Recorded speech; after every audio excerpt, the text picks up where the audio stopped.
మంచి దేవుని నామమునకు స్తోత్రములు. హల్లెలూయా, హల్లెలూయా. ప్రార్థన చేసి మనము ఈ యొక్క ఆరాధన ప్రారంభిద్దాము. ప్రార్థన. మహాపరిశుద్ధుడైన మా పరమ తండ్రి, మీ పవిత్రమైన నామమును బట్టి స్తోత్రములు ప్రభా. ఈ భయంకరమైన పరిస్థితుల్లో ప్రభా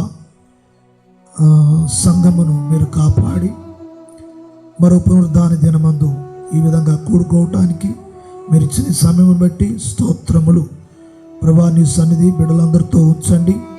నీ నామ మహిమార్థమై ప్రభా ఈ యొక్క ఆరాధన అంతట్లో కూడా మీ మహిమార్థమై జరిగించి సమస్త మహిమ ఘనత మీకు ఆరోపిస్తూ యేసయ్య నామమున వేడుకొచ్చున్నాము తండ్రి, ఆమేన్. మంచిది, మనము పాటలు పాడదాము. హల్లెలూయా, హల్లెలూయా.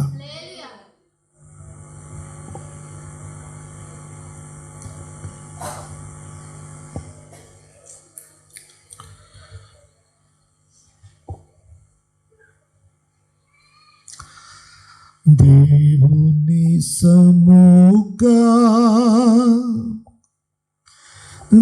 జీవ కవిలలో దేవుని సముగా జీవ కవిలలో నీ పేరున్నదా,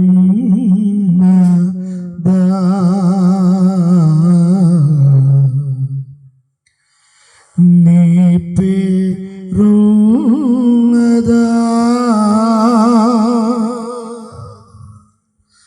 హల్లెలూయా. దేవుని సముగా జీవ కవిలలో దేవుని సముగా జీవ కవిలలో నీ పేరున్నదా, నీ పేరున్నదా, నీ పేరున్నదా, నీ పేరున్నదా.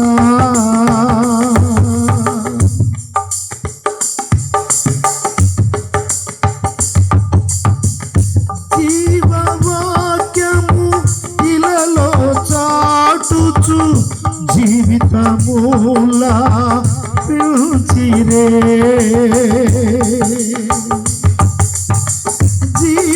జీవవాక్యము ఇలలో చాటుచు జీవితమూలా పిలిచిరే.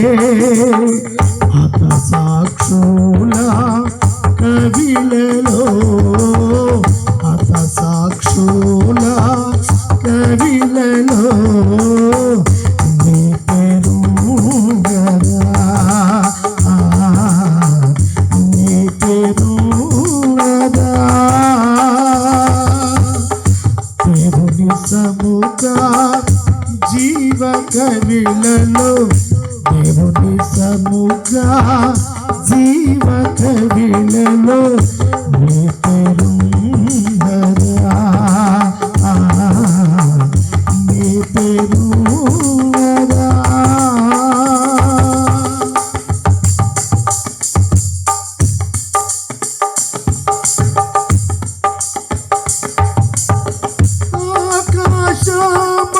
ఆకాశమండలమును తిరిగెడు అంధకార శక్తులను గెలచిన, ఆకాశమండలమును తిరిగెడు అంధకార శక్తులను గెలచిన అయినా వీరుల కవిలలో విజయ వీరుల కవిలలో నీ పేరున్నదా,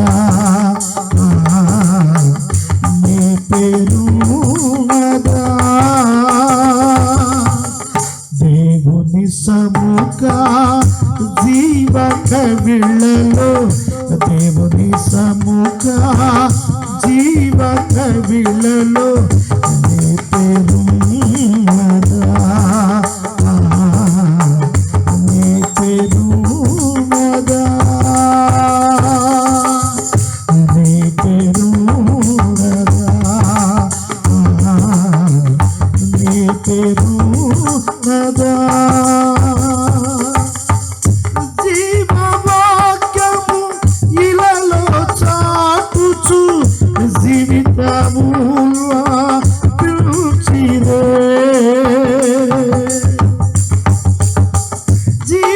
జీవవాక్యము ఇలలో చాటుచు జీవితములా పిలిచిరే.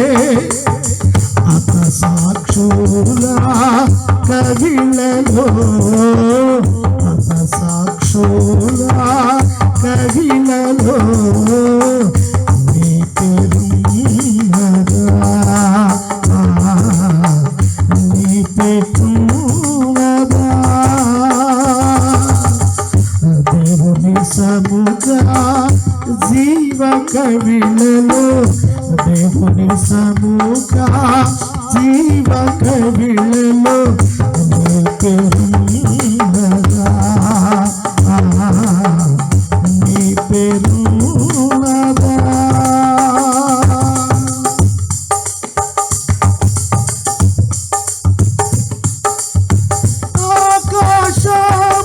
ఆకాశమండలముల తిరిగెడు అంధకార శక్తులను గెలచిన,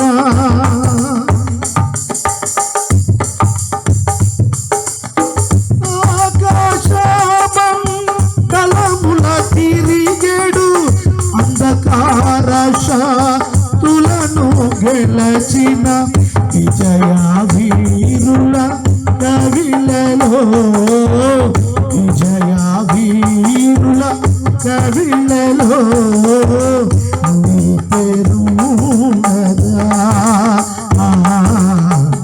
నీ పేరున్నదా, నీ పేరున్నదా, నీ పేరున్నదా. దేవుని సముఖ జీవ కవిలలో, దేవుని సముఖ జీవ కవిలలో నీ పేరున్నదా, నీ పేరున్నదా, నీ పేరున్నదా, నీ పేరున్నదా,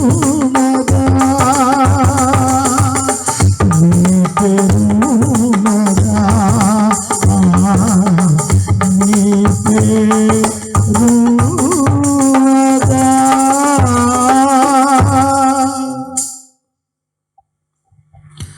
హల్లెలూయా. దేవుని స్తోత్రం. మంచిది. దేవుడు తన కృప ద్వారా దేవుడు మనలందరికీ కూడా కాపాడినందుకు మనమందరము దేవునికి స్తోత్రము చెల్లిద్దాం. హల్లెలూయా. మంచిది. ఈ సమయంలో మనము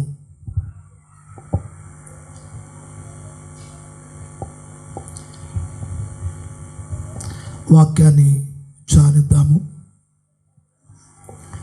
దేవుడు ఆయన మహాకృపను బట్టి ఈ కడవరి కాలంలో దేవుని వాక్యము కరువైపోతున్న దినాల్లో ప్రభువు మనకి వాక్యాన్ని అనుగ్రహించారు. కొన్ని ప్రాంతాల్లో, కొన్ని స్థలాల్లో, కొన్ని కుటుంబాలకు దేవుని సేవకుని ద్వారా ఉపదేశము లేక వాక్యము లేని దినాలు. కారణము ఏమిటంటే మనుషుని స్వనీతితో మనుషులు బ్రతుకుతున్నారు. స్వనీతి, స్వతహాగా తమ స్వనీతితో మనుషులు బ్రతకడానికి, జీవించడానికి ఇష్టపడుతున్న దినాలు ఈ దినాలు. ప్రభు యొక్క అధికారము కిందకి, దేవుని వాక్యం యొక్క అధికారము క్రిందకి ఉండి, ప్రభు కాడి కింద ఉండి వారి జీవితాలను ప్రభు చేత నడిపించబడాలి అని అనుకుని ఉన్నవారు చాలా తక్కువైపోయారు ఈ దినాల్లో. ఎవరికి వారు వారి స్వనీతి ద్వారా వారు జీవిస్తూ వారి భక్తి జీవితాన్ని, వారి భక్తికి వారి యజమానులుగా ఉన్నారు. కానీ ఈ రోజున యేసయ్య కాడి కింద ఉన్నప్పుడు యేసయ్య వారికి యజమానుడిగా ఉంటాడు. స్తోత్రం. ఈ రోజున ఎంతమంది ఇష్టపడుతున్నారు ఆయన కాడి కింద ఉండి? ఆయన కాడి అనగా వాక్యం. ఆయన కాడి అనగా వాక్యం. వాక్యం కిందకి శిరస్సు వచ్చి ఆయన కాడి కిందకి రావాలి. వచ్చిన వారికి, అటువంటి వారిని ప్రభువే వారికి యజమానుడుగా, తండ్రిగా, బోధకుడుగా, ప్రభువుగా ఉండి వారిని నడిపిస్తారు. దేవుని స్తోత్రం కలుగును గాక. హల్లెలూయా. మంచిది. ఈ సమయంలో మనము దేవుని వాక్యాన్ని, ఒక వాక్యమును చదివి మనము ధ్యానిద్దాము. ఆది కాండము 8వ అధ్యాయము 13, 14 వచనాలు మనము చదువుదాము. ఆది కాండము 8వ అధ్యాయము 13, 14 వచనాలు.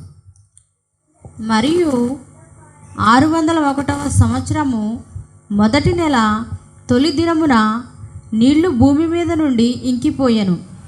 నోవాహు ఓడ కప్పు తీసి చూసినప్పుడు నేల ఆరియుండెను. 2వ నెల 27వ దినమున భూమి ఎండిపోయి ఉండెను. చాలండి. దేవుని స్తోత్రం. మంచిది. ఈ మాటలు చాలా జాగ్రత్తగా వినాలి. దేవుని వాక్యము చదువుతున్న వారికి, బైబిల్ ప్రతిరోజు చదువుతున్న వారికి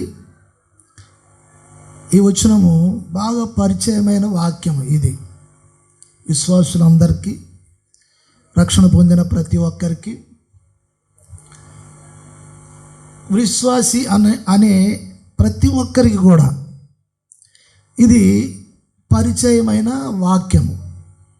సాధారణంగా ఈ వాక్యము తెలియని వారు, ఈ వచనాలు తెలియని వారు నాకు తెలిసి ఎవరు ఉండరు అని నేనైతే అనుకుంటూ ఉన్నాను. అది స్తోత్రం. అయితే మంచిది.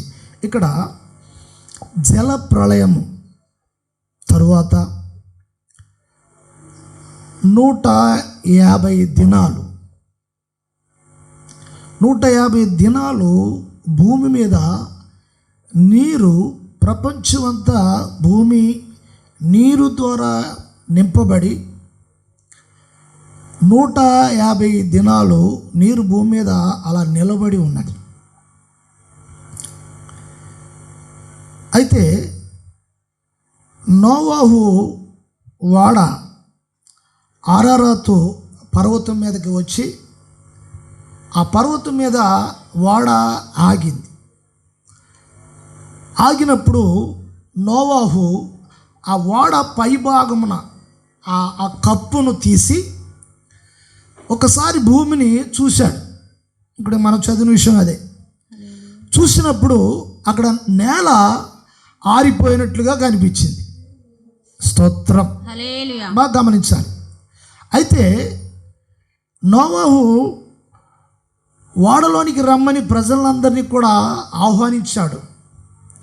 జలప్రళయము ద్వారా ఈ భూమి మీద ఉన్న సర్వమును దేవుడు నాశనం చేస్తాడు అని నోవాహు ప్రకటించినప్పుడు నోవాహు మాటలను విని చాలామంది హేళన చేశారు. బాగా గమనించాలి ఈ మాటలు. నోవాహు ప్రకటిస్తున్నప్పుడు, నోవాహు ఆ మాటలు ప్రకటిస్తున్నప్పుడు ప్రజలందరూ చాలామంది హేళన చేశారు, నిర్లక్ష్యంగా ఉన్నారు, భయం లేకుండా ఉన్నారు, దుర్మార్గంగా ఉన్నారు, కఠినత్వంతో ఉన్నారు, దేవుని భయం లేని స్థితిలో ప్రజలు ఉన్నారు. ఆయనను నోవాహు ప్రకటిస్తానే ఉన్నాడు. నోవాహు ఓడ కట్టడానికి తనకున్న సమస్తము ఆస్తిని, సమస్త ధనాన్ని ఖర్చు చేసేసాడు. బాగా గమనించాలి, సమస్త ధనాన్ని ఖర్చు చేసేసాడు. ఆయనకున్నదంతా కూడా ఆ ఓడ కట్టడానికే ఖర్చు చేసేసాడు. స్తోత్రం, హల్లెలూయా. ఎందుకు ఖర్చు చేసేసాడు? ఎందుకు ఖర్చు పెట్టాడు?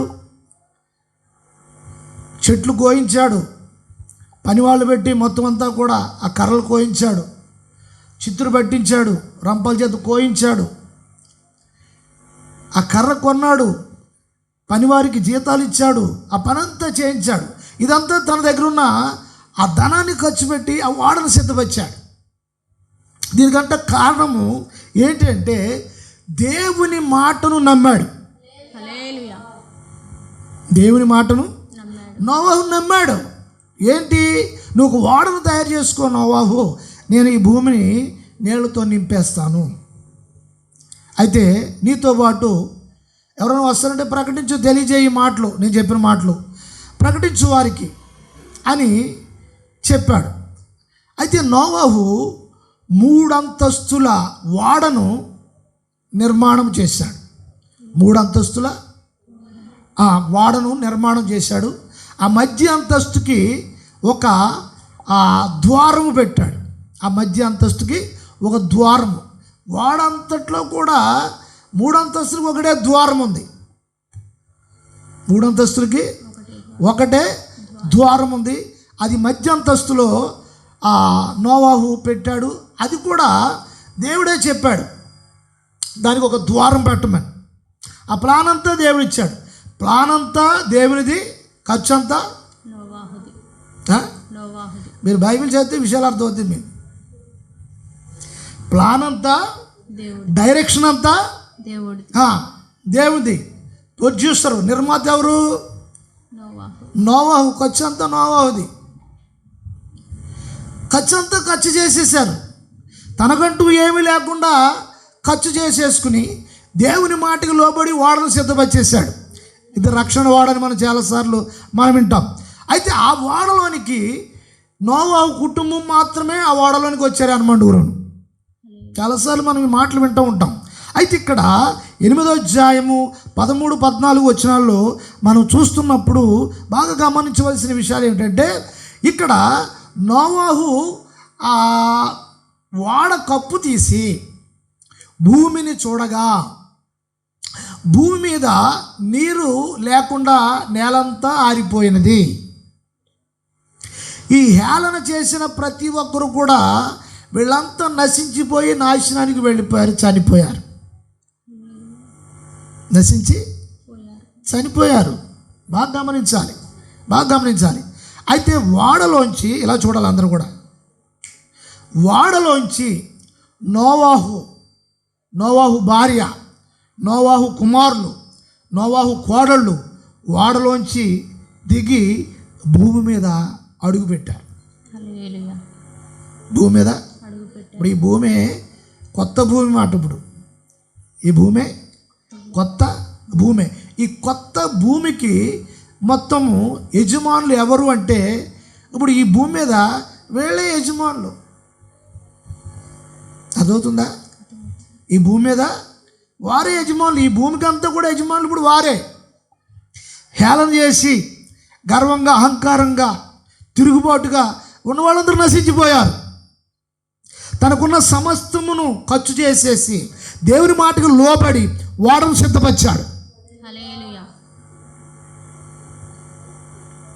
ఇదంతా ఖర్చు పెట్టేస్తే నాకేముంటుంది అని అనుకుంటే ఆ నశించిపోయే వాళ్ళతో ఈ కుటుంబం కూడా నశించిపోయాను.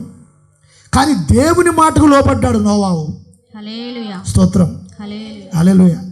ఎంతమందికి అర్థమవుతుంది ఈ మాటలు? ఎంతమందికి అర్థమవుతుంది? నోవాహుతో సమస్తమును ఖర్చు చేసేసి నాకేం లాభం వస్తుంది, నాకేంటి, దేవుని కొరకు సమస్తాన్ని సమర్పించుకుని దేవుని కొరకు సమస్తాన్ని ఇచ్చివేసి ఆ వాడను సిద్ధపరిచినప్పుడు వాడలో నుండి దిగి వస్తున్నప్పుడు ఇక భూమి సమస్తమును ప్రపంచం అంతా దానికంతా వారసత్వము ఆ కుటుంబం అయ్యింది. హల్లెలూయా. ఆలోచించారు ఎప్పుడని వాక్యం చదువుతున్నప్పుడు మీరు?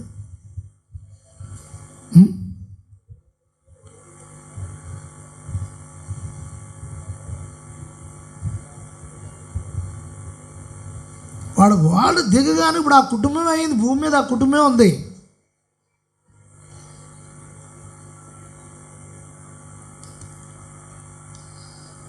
ఆ క్రొత్త భూమి మీద ఈ కుటుంబం మాత్రమే ఉంది. దేవుని స్తోత్రం కలుగును గాక. హల్లెలూయా. ఇప్పుడు ఆ భూమి మీద వారు వారసులు అయిపోయారు. ఏమైపోయారు? దానంతటికి వారసులు అయిపోయారు ఇప్పుడు ఈ కుటుంబం. దేవుని స్తోత్రం కలుగును గాక. హల్లెలూయా. ఆశ్చర్యంగా ఉంది కదా ఈ మాట, ఆశ్చర్యంగా ఉంది కదా ఈ మాట. అంతే. ఇక్కడ చూడండి, ప్రభువు నీ విశ్వాసము నీ సమర్పణ చూస్తాడు. ఏమంటారు కొంతమంది, సెల్ఫిస్టా ఏంటి, సెల్ఫిష్ నా గురించి తన గురించి వాళ్ళే ఆలోచించుకుంటూ ఉంటారు. జీవితంలో వాళ్ళకి సుఖం అంటే సంతోషం అంటే దొరకదు, వారికి విలువ ఉండదు, ఎక్కడికి వెళ్ళినా ఏ స్థలానికి వెళ్ళినా గౌరవం ఉండదు. కానీ ఈ రోజున దేవుని ఎదుట నీతిమంతుని కుటుంబంగా నోవాహు నిలబడి ఉన్నాడు. దేవుని స్తోత్రము కలుగును గాక. హల్లెలూయా, హల్లెలూయా. ఈ రోజున విశ్వాస జీవితంలో హృదయము మనస్సులో ఒక మార్పు అనేది కావాలి, ఒక త్యాగం అనేది కావాలి. ఏం కావాలి? ఒక త్యాగం అనేది కావాలి. దేవునికి స్తోత్రము కలుగును గాక. సహోదరి సహోదరులారా, దేవుడు అన్యాయస్తుడు కాడు, దేవుడు అన్యాయస్తుడు కాడు. దేవునికి స్తోత్రం కలుగును గాక. ఈ సమయంలో ఈ వాక్యంతో కలిపి మరొక వచనం కూడా మనం చదువుదాము. మత్తయి సువార్త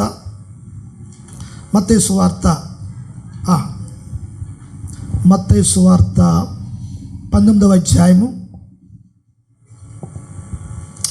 27వ వచనం 28వ వచనం. పేతురు, ఇదిగో మేము సమస్తమును విడిచిపెట్టి నిన్ను వెంబడించినవి గనుక మాకేమి దొరుకునని ఆయనను అడుగగా యేసు వారితో ఇట్లనెను, ప్రపంచ పునర్జననమందు మనుష్య కుమారుడు తన మహిమ గల సింహాసనము మీద ఆసీనుడై ఉండినప్పుడు నన్ను వెంబడించిన మీరును 12 సింహాసనముల మీద ఆసీనులై ఇశ్రాయేలు 12 గోత్రముల వారికి తీర్పు తీర్చుదురు. స్తోత్రం. హల్లెలూయా. పేతురు యేసుప్రభు శిష్యులు అడుగుతున్నారు. ఈ లోకంలో యేసుప్రభు శరీరధారిగా ఉన్నప్పుడు శిష్యులతో యేసుప్రభు ఉన్న ఆ సమయంలో పేతురు శిష్యులు కొంతమంది యేసుప్రభుని అడుగుతున్నారు, మేము సమస్తమును విడిచిపెట్టి, బాగా గమనించాలి ఈ మాట, మేము సమస్తమును విడిచిపెట్టి, చదువుతున్నవారు వింటున్నవారు బాగా గమనించవలసిన మాట. వాళ్ళు చెప్తున్న మాట ఏంటంటే, ప్రభువా మేము సమస్తమును విడిచిపెట్టి నిన్ను వెంబడిస్తున్నాం. బాగా గమనించాలి ఈ మాట. నోవాహు సమస్తమును ప్రభు కొరకు అర్పించారు. ఇక్కడ కొత్త నిబంధన సంఘంలో యేసుప్రభుతో శిష్యులు మాట్లాడుతూ ఉన్నారు, అడుగుతున్నారు, ప్రభువా మేము సమస్తమును విడిచిపెట్టేసి నిన్ను వెంబడిస్తాము, నిన్ను వెంబడిస్తాము. ఏమంటున్నారు అక్కడ? మేము వెంబడించితిమి గనుక మాకేమి దొరుకును. చాలు. దేవుని స్తోత్రం. ఏమిటి? మేము సమస్తమును విడిచిపెట్టి నేను వెంబడిస్తాం. సమస్తమును విడిచిపెట్టి అనే ఆ మాటలో ఉన్న విషయాలు కొన్ని నేను వివరిస్తాను, వినాలి. సమస్తమును కొన్ని కాదు, నీ నిమిత్తము ఏదైనా మేము విడిచిపెట్టుకుంటాం, ఏదైనా మా ఒక్క ఇష్టాన్ని మేము విడిచిపెట్టుకుంటాం, మాకున్న విషయాలు మేము విడిచిపెట్టుకుంటాం. మా ఆలోచన మేము విడిచిపెట్టుకుంటాం, మా ఇష్టాలు మేము విడిచిపెట్టుకుంటాం. మాకంటూ ఏదైతే ఉన్నాయో అవన్నీ కూడా మేము విడిచిపెట్టుకుంటాం సమస్తమును. ఒకవేళ ఆస్తులు అవ్వచ్చు, డబ్బు అవ్వచ్చు, ఇంకోటి అవ్వచ్చు, ఒక పేరు అవ్వచ్చు, పదవి అవ్వచ్చు, మా వ్యాపారాలు అవ్వచ్చు, ఏమవ్వచ్చు. యేసుప్రభు శిశువులు చదువు లేని వారు మాత్రమే కానీ వారు పేదవారు మాత్రం కాదు. వారు చదువు లేని వారు మాత్రమే కానీ పేదవారు మాత్రం కాదు. అయితే వారు ఏమన్నారంటే, మాకున్న సమస్తాన్ని విడిచిపెట్టుకుని నిన్ను వెంబడిస్తాం.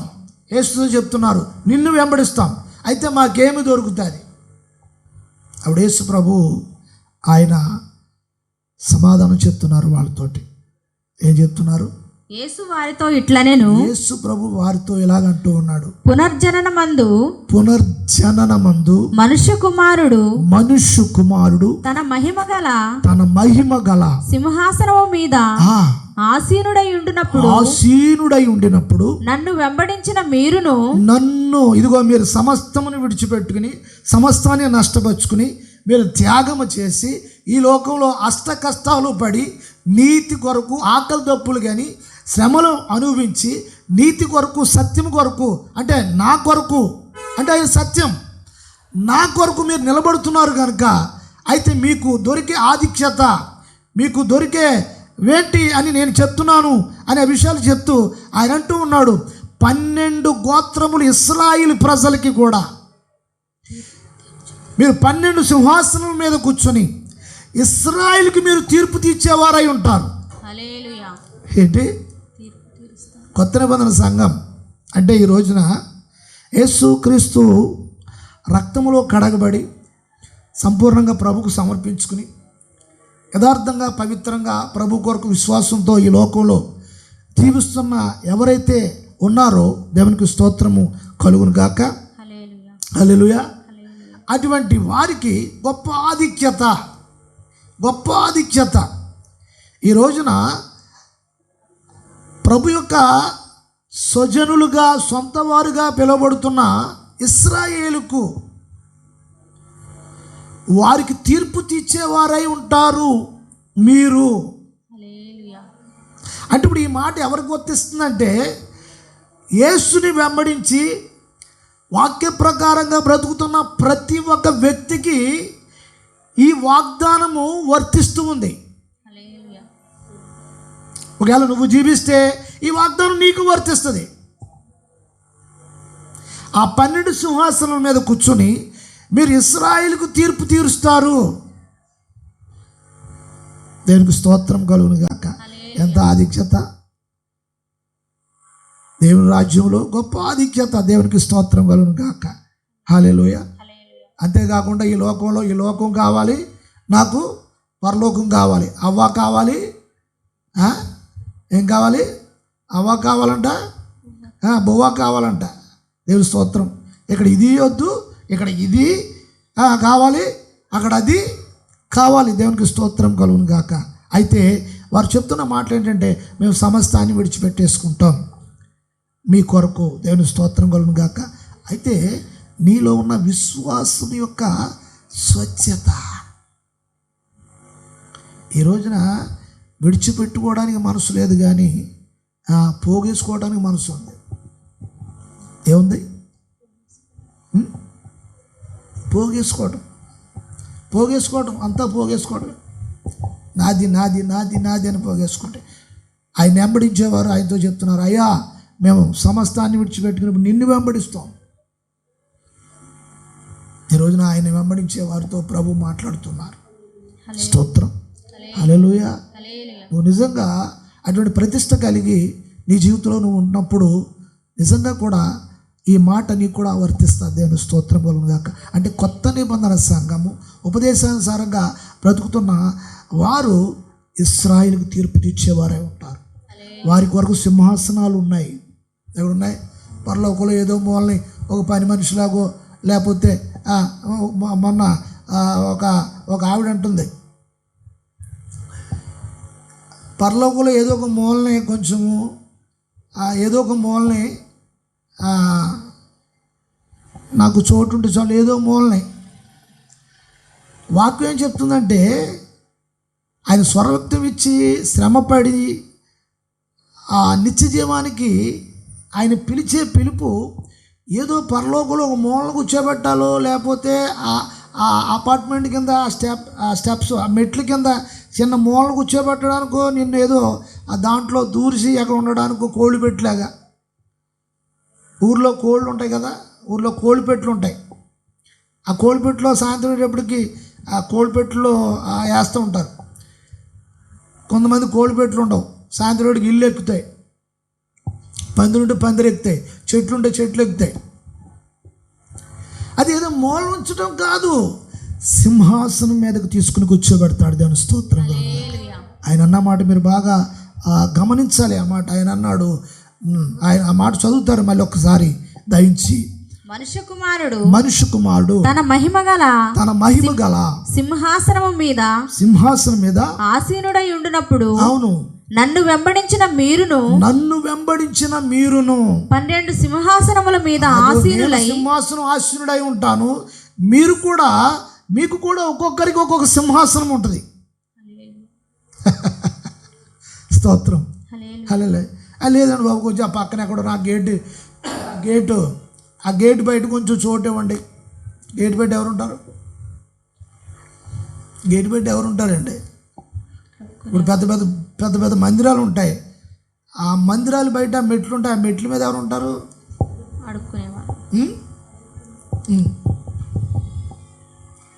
మరి ఆయన ఆరాధించేవారు మెట్ల దగ్గర ఉండరు, ఆయన వెంబడించేవారు మెట్ల దగ్గర ఉండరు, లోపల ఉంటారు. అక్కడ లోపల ఉంటారు. దేవుని స్తోత్రం. హల్లెలూయా. ఇవాళ ఎంతమంది అనుకుంటున్నారు మెట్ల దగ్గర ఉండాలనుకుంటున్నారా? లేకపోతే ఆ మెట్ల దగ్గర ఉంటే చాలండి మాకు? ఎవరు ఇష్టపడతారు మెట్ల దగ్గర ఉండడానికి? సహోదరులరా, ఈ మాటలు మీరు గమనించాలని ప్రభుపేట మీకు మనవి చేస్తున్నాను. దేవుని స్తోత్రం కలుగును గాక. అయితే ఆయన్ని వెంబడించేవారు, ఆయనతో నడిచేవారు, ఆయనతో నడిచేవారు, దేవునికి స్తోత్రం కలుగును గాక. హల్లెలూయా.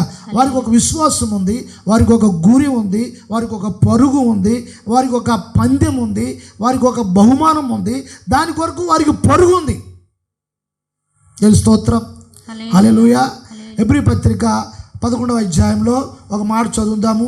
హెబ్రీ పత్రిక 11వ అధ్యాయము,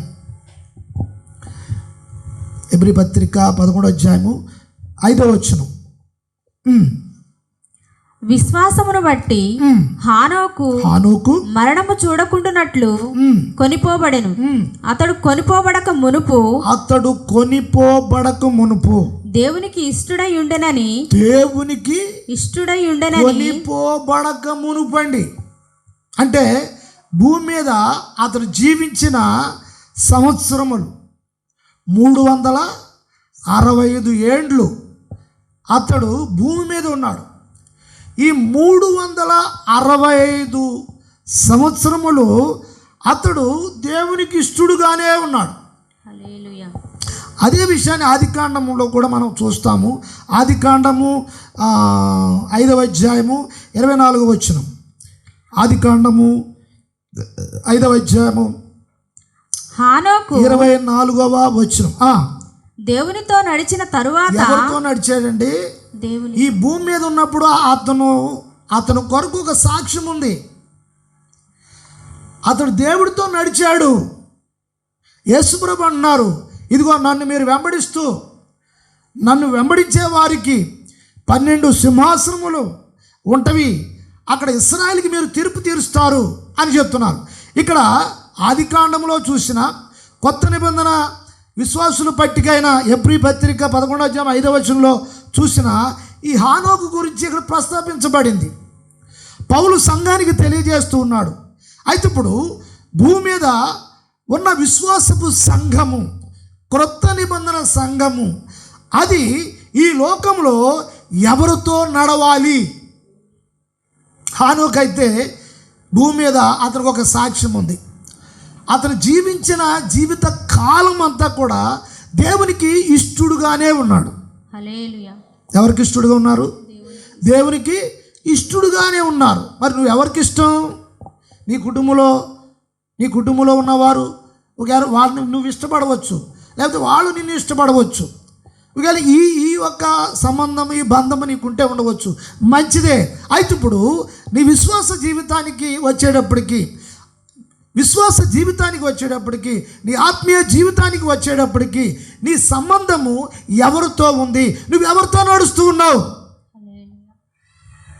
అయితే హానోకు దేవునితో ఈ భూమి మీద ఉన్నంత కాలము దేవుడితో నడిచాను. అతడు కొనిపోబడిన తర్వాత అతడు కొనిపోబడక మునుపు అతడు దేవుడితో నడిచెను అని ఒక సాక్ష్యము ఉంది. హల్లెలూయా. ఒక సాక్ష్యము ఉంది. మనుషుడు ఈ లోకంలో దేవుణ్ణి నమ్ముకుని ఈ లోకంలో బ్రతికినంత కాలము బ్రతికిన తర్వాత ఒక రోజున చనిపోక తప్పదు. ఎవరైనా చనిపోక తప్పదు. అయితే చనిపోయేటప్పుడు ఆ డెడ్ బాడీ అక్కడ మన ఆ గుమ్మం దగ్గర ఇంటి వాకట్లో పండబెట్టినప్పుడు విశ్వాసులు, సంఘస్థులు, బంధువులు అందరూ వస్తారు. అందరూ వచ్చి కొన్ని చోట్ల ఆ వ్యక్తితో, చనిపోయిన వ్యక్తితో ఉన్న సన్నిహిత సంబంధాలు, స్నేహము, ఆ బంధుత్వం ఉంటే బంధుత్వం. ఒక భర్త అనుకోండి, భర్త సాక్ష్యం చెప్పాలి భార్య విషయంలో. తర్వాత భార్య, ఒకవేళ భర్తే చనిపోతే సరే భార్య సాక్ష్యం చెప్పాలి. అన్నదమ్ములు, తమ్ముళ్ళు, కుటుంబాలు, వారి కుటుంబానికి సంబంధించిన వారందరూ, వారి రక్త సంబంధులు, స్నేహితులు, సంఘస్థులు, వీళ్ళందరూ సాక్ష్యాలు చెప్తూ ఉంటారు. ఏం చెప్తారు? సువార్తలో మాకు కూడా ఈమె తిరిగింది, ఈయన తిరిగారు, దేవుడంటే చాలా ఆసక్తి, చాలా ప్రార్థనాపరురాలు, ఇంకేంటి చాలామందికి సువార్త చేశారు, చాలా ధనము ఖర్చు పెట్టారు, సేవ నిమిత్తం ఎంతో ఖర్చు పెట్టారు, ఇవి చేశారు అని ఆ బాడీని అక్కడ పెట్టి ఆమె గురించి సాక్ష్యము చెప్తారు, ఆయన గురించి సాక్ష్యం చెప్తారు, ఆ వ్యక్తి గురించి సాక్ష్యం చెప్తారు. ఈ లోకంలో ఆ వ్యక్తి యొక్క విశ్వాస జీవితము ఎలాగుంది, తన ప్రవర్తన ఎలాగుంది, ఆయన ప్రవర్తన ఎట్లాగుంది, ఏ విధంగా ఉంది, ఎంతమందికి ఉపకారంగా ఉంది, ఎంతమందికి అపకారంగా ఉంది, ఎంతమందికి ఉపకారిగా ఉంది, ఎంతమందికి అపకారిగా ఉన్నాడు అని విషయాలు సాక్ష్యం చెప్పిస్తూ ఉంటారు. దైవ సేవకులు ఉంటారు కదా, చెప్తూ ఉంటారు. నేను ఈ మధ్యన ఒక సమాధి కార్యక్రమానికి నేను వెళ్ళినప్పుడు అక్కడ చనిపోయిన ఆ భౌతిక ఆ కాయాన్ని అట్లాగా పండుకోబెట్టారు. సరే, అందరూ బంధువులు వచ్చారు, ఇంకా ఎవరో రావాలి అని ఉంచారు ఆ బాడీని. ఈ లోపల పాస్టర్ గారు ఏం చేశారంటే, మీకు ఆయనతో ఉన్న అనుభవాలు, సాక్ష్యాలు చెప్పండి అని అంటే ఒక్కొక్కరు సాక్ష్యం చెప్తూ అంటున్నారు. ఎంతో దాతృత్వం కలిగి ఉన్నది, దాతృత్వం, ఎంతో సహాయ గుణం ఉంది. ఆయన ఉద్యోగం చేసేవాడు, ఉద్యోగం చేసి జీతం వచ్చినప్పుడు ఏదైనా ఎవరైనా కొంచెం కష్టం ఉన్నది అని అంటే ఆయన జీతంలో సగం తీసుకొచ్చి ఇచ్చేవాడట వాళ్ళందరికీ. ఎవరైనా కష్టంలో ఉన్నప్పుడు అది చూసి ఆయన తట్టుకునేవాడు కాదు, సహాయం చేసేవాడు. ఆయనకు 3 కొడుకులు, ఆడపిల్లలు లేరు. ఆడపిల్లలు అంటే చాలా ఇష్టం, ఆడపిల్లలు అంటే చాలా ఇష్టం. ఎక్కడన్నా ప్రార్థనకు వచ్చినప్పుడు ఆ పిల్లల్ని ఎత్తుకుని ముద్దాడుతూ ఉండేవాడు. ఆడపిల్లలు అంటే చాలా ఇష్టం ఆయనకి. మంచి వ్యక్తి. ఆయన చనిపోయారు. అందరూ సాక్ష్యం చెప్తున్నారు, మా అన్న ఇట్లాగా అని బంధువులు కూడా చెప్తున్నారు, కుటుంబం కూడా చెప్తుంది, మా కుటుంబంలో ఇటువంటి వ్యక్తి ఎవరూ లేరు, ఆయన తప్పించారు చెప్తాం. మాకు అంత సమస్తం, మాకు అన్నీ ఉన్నాయి కానీ మంచితనం మాలో లేదు. కానీ అతనికి ఏమీ లేకపోయినా అతను అనేక మందిని సంపాదించుకున్నాడు. దేవుని బిడ్డలను సంపాదించుకున్నాడు. కుటుంబం వారి కంటే బయట వారు ఏడ్చారు ఆయన చనిపోతే. బయట వాళ్ళతో ఉన్న స్నేహ సంబంధాలు, దేవునికి స్తోత్రం కలుగును గాక. అంటే మన జీవితంలో బ్రతికి ఉన్న ఆ కాలం, ఆ సమయంలో మన జీవితం ఎట్లాగున్నది, మనం ఎంతమందికి ఉపయోగపడ్డాము, మన కొరకు మనమే బ్రతికాము, మన కొరకు మనమే తిన్నాము. కొంతమంది ఏమంటారంటే నేను, నా పిల్లలు, నా కుటుంబం, నేను నేను నేను నేను. మరి దేవుని కొరకు ఏదైనా చేసేది ఏమైనా ఉందా? మరి సహోదరి సహోదరులారా, ఇక్కడ మనము చూస్తూ ఉన్నాము, దేవుని యొద్దకు కొనిపోబడక మునుపు, అంటే నోవాహు, హానోకు మరణాన్ని రుచి చూసిన వాడు కాదు. మరణాన్ని రుచి చూసిన వాడు కాదు. ఇక్కడ మీరు ఈ చదివిన విషయాన్ని మీరు అర్థం చేసుకుంటే, దేవుడు జలప్రళయము నుండి ముందుగానే మరణం చూడకుండానే ఆయన కొనిపోబడ్డాడు. జలప్రళయాన్ని చూడలేదు ఆయన. కారణం ఏంటి అంటే, ఈ రోజున ఆయన ఎవరికి సాదృశ్యంగా ఉన్నాడు? మరణం చూడకుండా ఆయన ఎత్తబడిపోయాడు, వెళ్ళిపోయాడు, కొనిపోబడ్డాడు.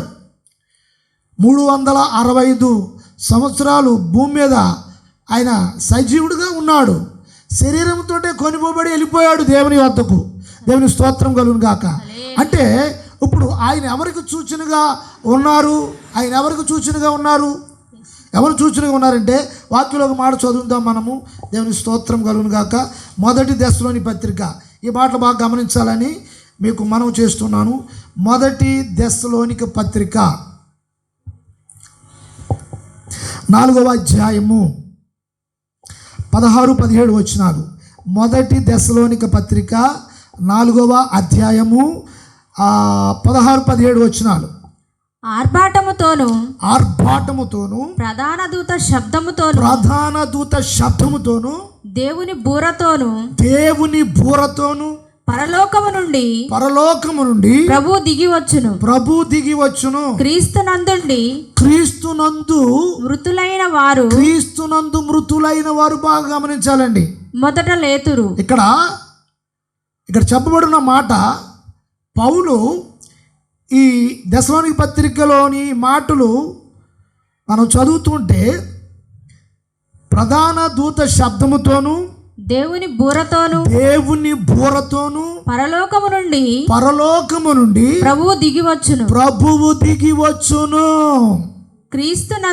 క్రీస్తునందు ఎవరైతే క్రీస్తునందు రక్షణ పొంది విశ్వాసముతో నీతి కలిగి నిజాయితీ కలిగి విశ్వాసముతో వారి విశ్వాసం కాపాడుకుంటూ వారు అనేకమైన నిందలు, అవమానాలు, కష్టాలు, బాధలు, అనేకమైన పరిస్థితులు వారు అనుభవిస్తున్నప్పటికీ కూడా,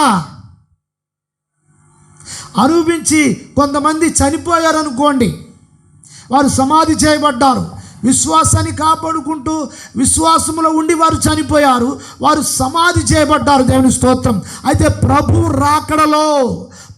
రాకడలో మృతులైన వారు మొదట లేతురు. ఎవరు లేస్తారు? ఎవరు? మన సజీవులుగా ఉన్నాం, మనం బ్రతికున్నాం. మనకంటే ముందు చనిపోయిన వారు ఉన్నారు, సమాధి చేయబడి ఉన్నారు.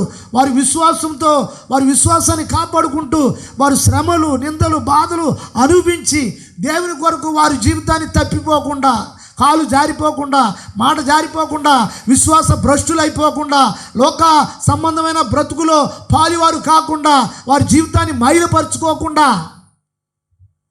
పవిత్రంగా యథార్థంగా ఎవరైతే జీవించారో, ఆ జీవించి మరణించారో వారు సమాధి చేయబడ్డారో, యేసు ప్రభు ఇదిగో ఆయనే స్వయంగా బోర ఊదుతాడు. హల్లెలూయా. ప్రధాన దూత శబ్దముతో, అంటే దేవదూత బోర ఊదినప్పుడు సమాధిలోంచి లేవరు,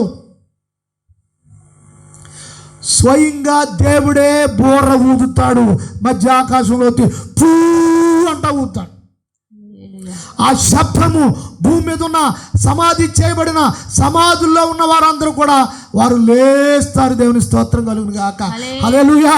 వాళ్ళు శరీరము ధరించుకుంటారు, వారు లేస్తారు. దేవునికి స్తోత్రం కలుగును గాక. అయితే మిగతా సజీవులై ఉన్నారు, భూమి మీద జీవిస్తున్నారు, బాధలు అనుభవిస్తున్నారు, కష్టాలు అనుభవిస్తున్నారు. విశ్వాసాన్ని కాపాడుకోవడానికి ఎన్నో ఎన్నో ఎన్నో ఇబ్బందులు, ఎన్నో పరిస్థితులను వారు ఎదుర్కొంటూ ఉన్నారు. నష్టాన్ని అనుభవిస్తున్నారు, కష్టాన్ని అనుభవిస్తున్నారు, బాధను అనుభవిస్తున్నారు, అవమానాన్ని అనుభవిస్తున్నారు, అనారోగ్యాన్ని అనుభవిస్తున్నారు, ఎన్నో పరిస్థితులు అనుభవిస్తున్నారు. ఇవన్నీ ఎందుకు కొరకు అంటే, ఇవన్నీ ఇదిగో క్షణకాలము కొరకే.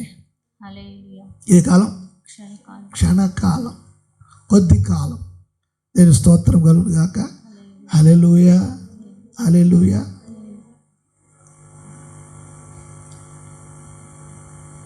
పాట పాడతాం కదా, ఏం పాడతాం? నేను స్తోత్రం. హల్లెలూయా. క్షణకాలముండెను ఈ శ్రమలు, నిత్య మహిమలో చేర్చును.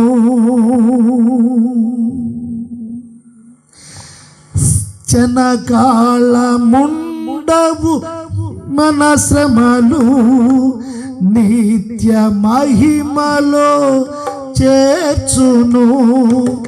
దృశ్యమైనవి అనుచములు, అదృశ్యమైనవి నిత్యములు. దృశ్యమైనవి అనుచములు, అదృశ్యమైనవి నిత్యములు. నేడు రేపో నా ప్రియుడేసు మేఘాల మీద ఏతించును. నేడు రేపో నా ప్రియుడేసు మేఘాల మీద ఏతించును. పర్లం మహిమా నిత్తుడై ప్రభు యేసు మహిస్తలము నాకు ఏతించును. అవును, మహిమా నిత్తుడై ప్రభు యేసు మహిస్తలము నాకు ఏతించును. నేడు నా ప్రియుడేసు మేఘాల మీద ఏతించును. కడబూర స్వరము ధ్వనించగా, ప్రియుని స్వరము వినిపించగా. హల్లెలూయా. కడబూర స్వరము ధ్వనించగా, ప్రియుని స్వరము వినిపించగా. వడిగా ప్రభు చెంత చేరగా, ప్రియమార ప్రభు యేసు గాంచెగా. వడిగా లోని ప్రభు యేసుని గాంచెగా. నేడు రేపో నా ప్రియుడేసు మేఘాల మీద ఏతించును. నేడు రేపో మేఘాల మీద ఏతించును. మహిమా నిత్తుడై ప్రభు యేసు మహిస్తలము నాకు ఏతించును. మహిమా నిత్తుడై ప్రభు యేసు మహిస్తలము నాకు ఏతించును. నేడు రేపో నా ప్రియుడేసు మచ్చాకాశాన్ని ఏతించును. మచ్చాకాశాన్ని ఏతించును. మచ్చాకాశాన్ని ఏతించును. 365 సంవత్సరాలు ఆయన శరీరంలో జీవించాడు. హానోకు శరీరముతోనే ఆయన పరముకు కొనిపోబడ్డాడు. శరీరముతోనే పరమునకు కొనిపోబడ్డాడు. దేవుని స్తోత్రం కలుగును గాక. అంటే ఇప్పుడు ఈ హానోకు ఎవరికి సూచనగా, ఎవరికి మాదిరిగా ఉన్నాడంటే, ఈ లోకంలో ఎవరైతే తమ విశ్వాసాన్ని కాపాడుకుంటారు, ఎవరైతే తమ విశ్వాసాన్ని కాపాడుకుంటారో, అలాగ కాపాడుకునే వారందరికీ కూడా ఒక సూచనగా ఉన్నాడు. ఎవరైతే అలా కాపాడుకుని ఉన్నారో అటువంటి వారు రేపు ప్రభు రాకడలో వారు ఎత్తబడతారు. స్తోత్రం. ఈ హానోకు అలా ఎత్తబడే వారికి సూచనగా ఉన్నాడు. ఎంతమందికి అర్థమవుతున్నాయి మాటలు? ఎంతమందికి అర్థమవుతున్నాయి మాటలు? ఇక్కడ నేను హానోకు గురించి ఎందుకు చెప్తున్నానో తెలుసా? ఇక్కడ పౌలు అంటున్నాడు ఎఫెసీ ఆ దశలోనికి పత్రికలో, ఆ 1వ దశలోని పత్రిక మీరు చదివారు కదా, 1వ దశలోని పత్రిక 4వ అధ్యాయం 16-17 వచనంలో, ఇదిగో కడబూర ధ్వని ప్రధాన దూత ఆర్భాటముతోను ప్రధాన దూత శబ్దముతోను దేవుడి బూరతోను, దేవుడికి స్తోత్రం, హల్లెలూయా. అయితే మొదట ఎవరు లేస్తారు అంటే విశ్వాసంతో జీవించి విశ్వాసంతో చనిపోయిన వారు, సమాధి చేయబడ్డవారు. మొదట సమాధిలో ఉన్నవారు లేస్తారు దేవుని బూర విన్నప్పుడు. తర్వాత సజీవులమైన మనము, సజీవులమైన మనం. ఈ మనం అనడానికి ధైర్యం ఉందా ఈ మాట చెప్పడానికి? చదువుతున్నాం చూసారా, ఈ మాట చదువుతున్నాం. ఈజీగా చదివేయచ్చు, ఈజీగా చదువుతారు. ఈ చదివేటప్పుడు ఒక ప్రశ్న, ఈ వాక్యము ఒక ప్రశ్న వేస్తుంది నీకు. ఏంటి ఆ ప్రశ్న అంటే, మనము అంటే ఇప్పుడు నేను, అవును, ఎస్, నేను, నిజమే, నేను రేపు ప్రభువు రాకడలో నేను కూడా సజీవుడు అయిన నేను, సజీవురాలు అయిన నేను, సజీవుడైన నేను, ఒకవేళ ప్రభు ఈ రాత్రే వచ్చేస్తే కుర్ర పెట్టుకుని నిద్రపోతాం, ప్రభు వచ్చేస్తాడు, బోర ఊతాడు, దేవుని స్తోత్రం కలుగును గాక. నువ్వు సిద్ధపడి ఉంటే మొత్తం ఇంట్లో ఆ రేకుల షెడ్ అనుకోండి, ఆ రేకుల షెడ్లోంచి అలా లేచి వెళ్ళిపోతుంది. ట్రైన్లో ఉంటే ట్రైన్లో ఉన్నవారు, ఫ్లైట్లో ఉంటే ఫ్లైట్లో ఉన్నవారు, బస్సులో ఉంటే బస్సులు తిరగట్లేదు ఇప్పుడు, అంతా బంద్ కదా.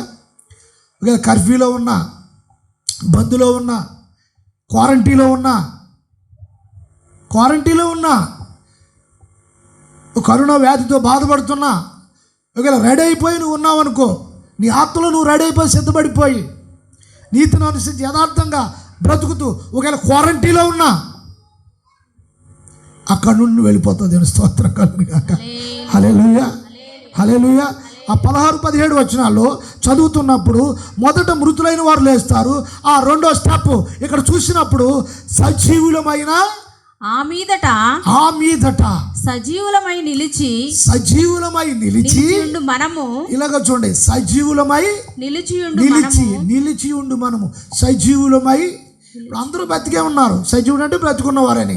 అయితే నిలిచుండు మనం, దేని మీద నిలిచి ఉన్నాం? బైబిల్ మోసుకొచ్చేవారు అందరూ కాదు, బైబిల్ మోసేవారు అందరూ కాదు. ఈ వాక్యం మీద నిలబడి, కొంతమంది మాట నిలబెట్టుకోవడానికి ప్రాణం పోయినా మాట తప్పరు, ప్రాణం పోయినా మాట తప్పరు. కీర్తనలో మనం చదువుతాం కదా, 15వ అధ్యాయంలో ఇప్పుడు చదవవసరం లేదులే. ఆయన మాట ఇచ్చి తప్పేవాడు కాదు, మాట ఇచ్చి తప్పడు. దేవునికి స్తోత్రం కలుగును గాక. 15వ కీర్తనలో ఈ మాటలు ఉన్నాయి, మాట ఇచ్చి తప్పేవాడు కాదు. ఇక్కడ దేవుని స్తోత్రము, హల్లెలూయా. అంటే ఇప్పుడు మనము విశ్వాసముతో మన బాప్తిసం తీసుకున్నప్పుడు, విశ్వాసంలోకి అడుగుపెట్టిన తర్వాత మనము అప్పుడు దేవుని దగ్గర ఒక ప్రమాణం చేస్తాం. ఆ మాట మీద నిలబడి, మరణం వచ్చినా ఈ లోకమంతా ఒకటైపోయినా ప్రభు కొరకు నువ్వు నిలబడతావంటే ఆ నిలబడతామండి అనే దైవ సేవకుల దగ్గర తలూపేస్తాం. అట్లాగా ఆ బాప్తిసం పొందిన కొంతమందికి పెళ్ళికి బాప్తిసాలు పొందేస్తూ ఉంటారు, పెళ్ళిళ్ళకి ఇచ్చేస్తూ ఉంటారు. వాళ్ళకి మారు మనసు ఉండదు, ఏముండదు. ఈ పాస్ గారు అంటారు, ఏంటి బాప్తిసం లేకపోతే నేను పెళ్లి చేయను అంటాడు. పెళ్ళికి బాప్తిసానికి అసలు సంబంధం లేదు వాక్యంలో. బాప్తిసం ఎవరికంటే మారు మనసు పొందినోడికి బాప్తిసం. నువ్వు స్త్రీ అయినా పురుషు అయినా మారు మనసు పొందినోడికే బాప్తిసం. ఒకవేళ బాప్తిసం లేకపోతే పెళ్లి చేయొచ్చు, పెళ్లికి బాప్తిసం సంబంధం లేదు. పెళ్ళికి బాప్తిసం పొందితే జీవితంలో మారు మనసు పొందడు. పెళ్ళికి ఇచ్చేస్తారు కదా కొంతమంది, అర్థమవుతుంది నా మాటలు. ఇక్కడ చూస్తున్నప్పుడు అయితే దేవుడితో లేక దైవ సేవకుల మధ్యలో, సంఘం మధ్యలో దేవుని ఎదుట ప్రమాణం చేస్తారు, సంఘంలో ప్రమాణాలు చేస్తారు, సంఘంలో తీర్మానాలు చేస్తారు, ఆ ప్రమాణాలు చేస్తారు. సజీవులమై ఉండి మనము నిలిచి ఉండు మనము ఆ మాట మీద నిలబడి విశ్వాసం మీద నిలబడి, చేసిన ప్రమాణం మీద నిలబడి, ఎన్ని అవంతరాలు, ఎన్ని ఆటంకాలు, ఎన్ని అడ్డులు వచ్చినా, పరిస్థితులు కొంచెం అటు ఇటుగా ఉన్నాయనుకో, ఈ ప్రమాణం గాలికి వెళ్ళిపోద్ది. ప్రమాణం గాలికి వెళ్ళిపోయి ఎక్కడో పడుద్ది, పడంచెరు చేత్త కుండీలో పడుద్ది వెళ్ళి. ఒక మాట నికరం లేదు, నీతి లేదు, నిజాయితీ లేదు, మాట నిలకడ లేదు, అంతా ఈ మహిమే. ఏ మహిమ? ఏ మహిమ? అంత ఈ మహిమ, కరెన్సీ మహిమ. స్తోత్రం. సహోదరి సహోదరులారా, ఇక్కడ నీవు సజీవులమై నిలిచి ఉండు మనము, నిలిచి ఉండు మనము. నువ్వు చేసిన ప్రమాణం మీద, నువ్వు చేసుకున్న తీర్మానం మీద. సంఘంలో పరిచర్య చేస్తాం, ప్రార్థన చేస్తాం అని సంఘంలో మాట్లాడుతుంటారు కొంతమంది. అంటే దేవుని ఎదుట నువ్వు ప్రమాణం చేస్తున్నావు అన్నమాట, గాలి కుదిరేస్తానన్నమాట. రేపు ప్రభు వచ్చేటప్పుడు నీ పరిస్థితి ఏంటి? నీ గతి ఏంటి? నీ గతి ఏంటి? నీ పరిస్థితి ఏంటి? ఇక ప్రభువే వచ్చేస్తే నీ గతి ఏంటి? ఈ వాక్యం ఏం చెప్తుంది? నిద్ర పడుతుందా? ఆ పైన మనము అని చెప్పబడింది.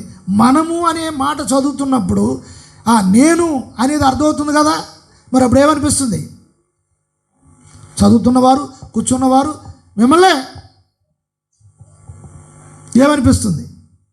అవును, ప్రభు వచ్చేటప్పుడు నేను కరెక్ట్గా నేను వెళ్ళిపోతాను, నేను రెడీ అయిపోయాను దా. అదేమైనా సంకుచిత్వం ఏమైనా ఉందా? డౌట్ ఏమైనా ఉందా? డౌట్ ఏమైనా ఉందా? అల్ప విశ్వాసం ఏమైనా ఉందా?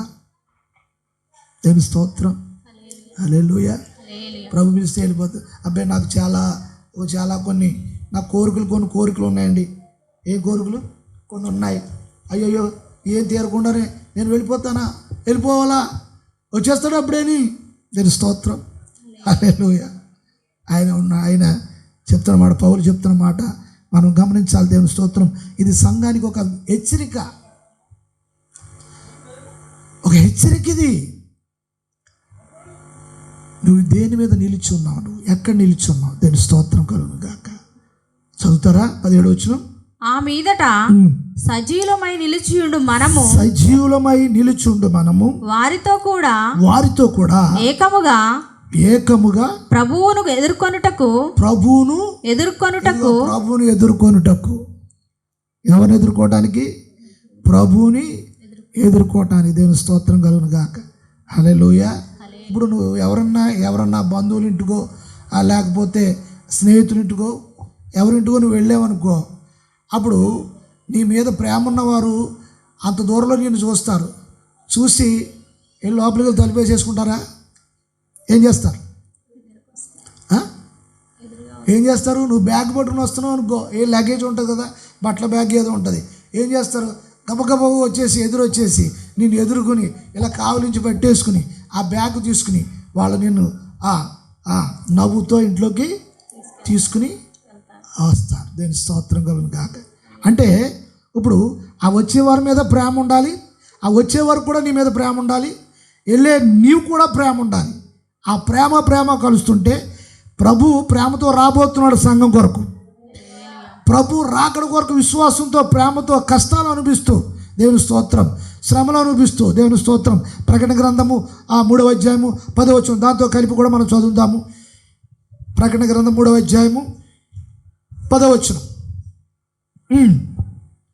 నీవు నా ఓర్పు విషయమైన వాక్యమును గైకొంటివి గనుక, అవును, భూనివాసులను శోధించుటకు లోకమంతటి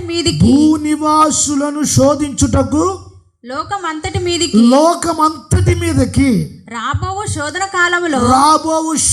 కాలము రాబోయేటి వచ్చేసింది. ఇప్పుడు శోధన కాలములో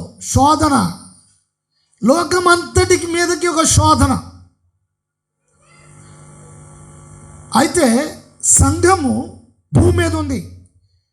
ఈ విషయము, ఈ సందర్భం జరిగేటప్పుడు ఈ శోధన కాలంలో సంఘము భూమి మీద ఉంది. సంఘం ఇంకా పరలోకానికి వెళ్ళిపోవాలా. సంఘం 4వ అధ్యాయంలో పరలోకానికి వెళ్ళిపోతుంది. స్తోత్రం. హల్లెలూయా. ఇక్కడ అపోస్తలుడు యోహాను ఏం చెప్తూ ఉన్నారు? అయితే నీవు నా శ్రమ విషయంలో, ఓర్పు విషయంలో ఓర్పు విషయమైన వాక్యమును గైకొంటివి ఓర్పు విషయమైన వాక్య విషయంలో వాక్యమును గైకొంటివి గైకొంటివి గనుక భూనివాసులను శోధించుటకు లోకమంతటి మీదకి రాబో శోధన కాలములో నేనును నిన్ను కాపాడేదను. దేవునికి స్తోత్రం కలుగును గాక. హల్లెలూయా. ప్రభు కొరకు ఒక నిరీక్షణ కలిగి లోకం మీద ఉన్న వాటి మీద ప్రేమ, లోకం మీద ఉన్న వ్యక్తుల మీద ప్రేమ, ఇదంతా తగ్గించుకుని ప్రభు మీద ప్రేమ కలిగి, వాక్యం మీద ప్రేమ కలిగి, విశ్వాసాన్ని కాపాడుకుంటూ విశ్వాసంతో జీవిస్తూ శ్రమను గూర్చిన ఓర్పు సహనము కలిగి నీవు ప్రభు నిమిత్తము జీవిస్తున్న ఆ సమయంలో ఎటువంటి శోధన నీకు ఎదురైనా, ఎటువంటి పరిస్థితి నీకు ఎదురైనా, అటువంటి శోధన, అటువంటి ప్రమాదం పరిస్థితిలో నేను నిన్ను కాపాడుతానని ప్రభు వాగ్దానం చేస్తున్నాడు. స్తోత్రం. నేను నిన్ను కాపాడుతాను. ఏ కాలంలో? శోధన కాలంలో. అది వ్యాధి అవనివ్వండి, అది ఇంకో సమస్య అవనివ్వండి, అది ఇంకో సమస్య ఏదైనా కూడా, ఎటువంటి శోధనైనా ఆ శోధనలో నేను నిన్ను కాపాడుతాను. ఎందుచేత? నీవు విశ్వాసపు వాక్యము, ఓర్పు విషయమై శ్రమను కూర్చిన వాక్యమును నువ్వు గైకొన్నాడు, గ్రహించావు, అర్థం చేసుకున్నావు. కొంతమంది జీవితంలో సంఘానికి వస్తారు, వెళ్తూ ఉంటారు, వాళ్ళకి ఏం వాక్యం అర్థం కాదు, ఏమీ తెలియదు. వస్తారు, కూర్చుంటారు, వెళ్తారు, బైబిల్ తెస్తారు, పట్టుకెళ్తారు, వెళ్ళిపోతారు, వస్తారు, ఇంతే. కానీ ఇక్కడ వాక్యంలో ఒక సాక్ష్యం ఏంటంటే, నువ్వు వాక్యాన్ని గైకొన్నావు. నా శ్రమను గూర్చి వాక్యమును నీవు గైకొన్నావు. స్తోత్రం. సిలువలో యేసుక్రీస్తు ఆయన శ్రమల ద్వారా మనం రక్షించాడనే ఆ శ్రమను గూర్చిన సువార్తను నువ్వు గ్రహించావు. ఏదో స్వస్థత వాక్యం ద్వారానో, ఆశీర్వాదాల వాక్యం ద్వారానో నువ్వు రక్షణలోనికి రాలేదు. ఒకవేళ అలా వచ్చి ఉండి అయితే శ్రమల వాక్యం చాలామందికి ఇష్టం ఉండదు. కడుపు నొప్పి వచ్చింది, యేసుప్రభు నమ్ముకున్నాం, తగ్గిపోయింది అంటే ఇప్పుడు కష్టం వచ్చింది కాబట్టి తగ్గిపోయింది. మళ్ళీ శ్రమలు కూర్చి బోధ చేస్తున్నప్పుడు అబ్బో ఈ శ్రమలు, అసలు శ్రమలు పోతేనే యేసుప్రభు ఊరికి వచ్చాను. యేసుప్రభులో నిలవాలంటే శ్రమలు వస్తాయంటే అబ్బో ఇటువంటి బోధ మాకు అవసరం లేదు, వద్దులే. మాకు అనుకూలమైన బోధ చేసేవారు ఎవరుంటే మేము చూసుకుంటాం, మేము ఏర్పాటు చేసుకుంటాం. కొంతమంది మహాభక్తులు ఏం చేస్తున్నారంటే వాళ్ళకు కావలసిన వాక్యం చెప్పేవాడు, వాడు వీళ్ళు ఎలాగా ఉండాలో అలా ఉండడానికి వాడు ఇష్టపడిన వాళ్ళు ఎవరుంటే వాడిని పిలుచుకుంటున్నారు. వాడిని పెట్టుకుని దుకాణాలు ఇప్పుడు షాపులు ఓపెన్ చేస్తున్నారు, దుకాణాలు ఓపెన్ చేస్తున్నారు. ప్రియ సహోదరులారా, అది కాదు. ఇక్కడ చెప్తున్నారు, 10వ వచనంలో చెప్తున్నారు ఈ మాట. ఏం చెప్తున్నారు ఇక్కడ? చదువుతున్నాం మనము. నీవు నా ఓర్పు విషయమైన వాక్యమును గైకొంటివి. దేవునికి స్తోత్రం కలుగును గాక. సంఘములో వాక్యం బోధిస్తున్నప్పుడు, గద్దిస్తున్నప్పుడు రావటమే శ్రమల వాక్యం ద్వారా రక్షించబడి జీవితంలో, విశ్వాస జీవితంలో బాగా నలగొట్టబడి, ఎలాగా నలగొట్టబడి చూడండి, కొంతమంది విశ్వాసులు వాక్యానికి అప్పగించుకుని వాళ్ళ జీవితాలు ప్రభువుకి అప్పగించుకుని వాళ్ళ జీవితాలు నలగొట్టుకుంటారు. ఎలా చేసుకుంటారు? ఎంతమంది ఇష్టపడతారు నలగొట్టుకునే వాక్యం చేత నేను నలగొట్టబడాలి. స్తోత్రం. హల్లెలూయా. పొగడాలా? ఇన్ని సంవత్సరాలు అయింది, ఒకసారి కూడా నన్ను పొగడలేదు, ఒకసారి కూడా నన్ను మెచ్చుకోలేదు. నేను పొగిడితే నువ్వు నరకంలో కూర్చుంటావు, పరలోక రాజ్యంలో కాదు. యేసుప్రభువు కూడా 3.5 సంవత్సరాలు పరిచర్య చేశాడు పేతురు. పేతురుకి యేసుప్రభు అంటే చాలా ప్రేమ. యేసుప్రభు ఆయన శిష్యులతో కూర్చుని యెరూషలేములో జరగబోయే నిమగ్నం గురించి, అంటే సిలువ, ఆ యాగం, మరణం గురించి, ఆ శ్రమల గురించి ముందుగానే యేసుప్రభు సిలువేకి ముందే ఆ శిష్యులతో ఆ విషయాలు అనేక పర్యాయములు మాట్లాడుతూ ఉన్నాడు. ఒకసారి యేసుప్రభు ఆ శిలువ మరణం గురించి చెప్తున్నప్పుడు పేతురు వెంటనే వాళ్ళ మధ్యలోంచి ఒకేసారి లేచాడు. లేచి వచ్చి ప్రభు దగ్గర నిలబడి, ప్రభువా, ఆ శిలువ మరణం నీకు దూరం అవునుగాక అన్నాడు. మిగతా వాళ్ళందరూ సైలెంట్గా ఉన్నాడు. ఈయన పెద్ద అంటే ఆ ప్రేమ, బడా ప్రేమ. ఇది ఏ ప్రేమ? బడా ప్రేమ. కొంతమందికి బడా ప్రేమ ఉంటుంది. బడా ప్రేమ ఏ ప్రేమ? కాగిలించి పట్టుకుంటేనే ప్రేమ కాదు. కాగిలించి పట్టేసుకుని ఇలా నొక్కెత్తేనే ప్రేమ కాదు. అవునా కదా? ప్రేమ అనేది, అభిమానం అనేది ఇక్కడ ఉండాలి. గ్రహించాలి. దేవుని స్తోత్రం కలుగును గాక. మనుషుల మధ్యలో ఒక సరైన అండర్స్టాండ్ ఉండాలి. ఎప్పుడైనా ప్రేమగా మాట్లాడేవారు?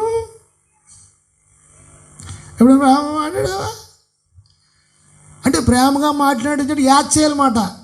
కొంతమంది యాడ్ చేస్తారు, ప్రేమ ఉన్నట్టు నటించేస్తూ ఉంటారు. నిజంగా ప్రేమ ఉన్నవాడు నటించవలసిన అవసరం ఏంటి?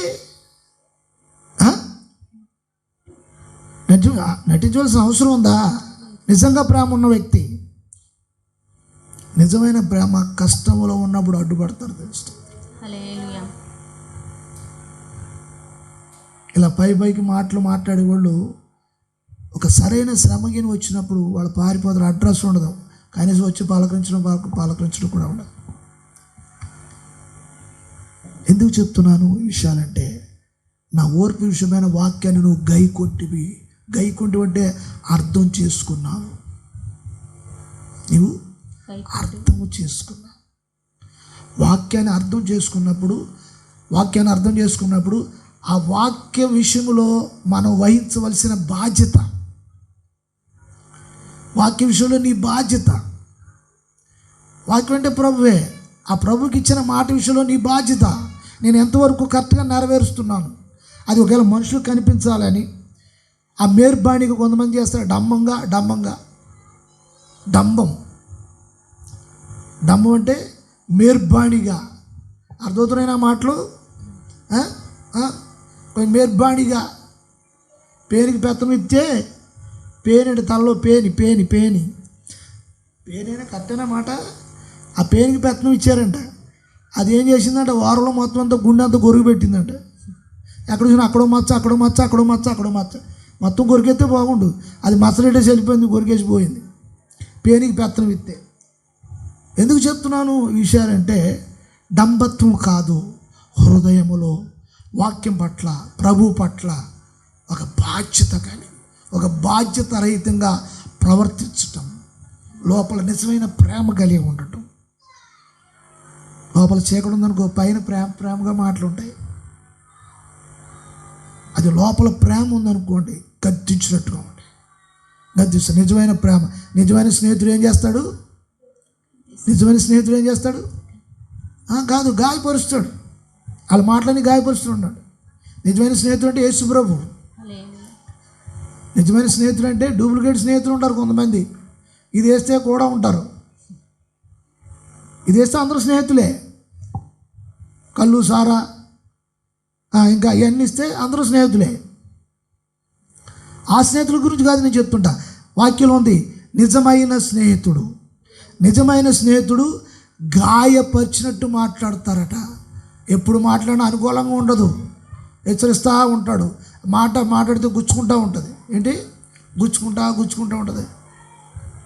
నిజమైన స్నేహితుడు, నిజమైన సేవకుడు, నిజమైన దేవుని దాసుడు. స్తోత్రం. పేతురు ప్రసంగం చేస్తున్నాడు. 3,000 మంది ఉన్నారు అక్కడ. 3,000 మందికి గుచ్చుకుందా మాట. అక్కడ రాయబడి ఉంది. పేతురు అక్కడ అపోస్తల కార్యాల్లో మనం చూస్తాం 2వ అధ్యాయంలో. పేతురు ప్రసంగం చేస్తుంటే హృదయాల్లో పొడవబడిందంట. ఆ మాటలు పొగలేదు.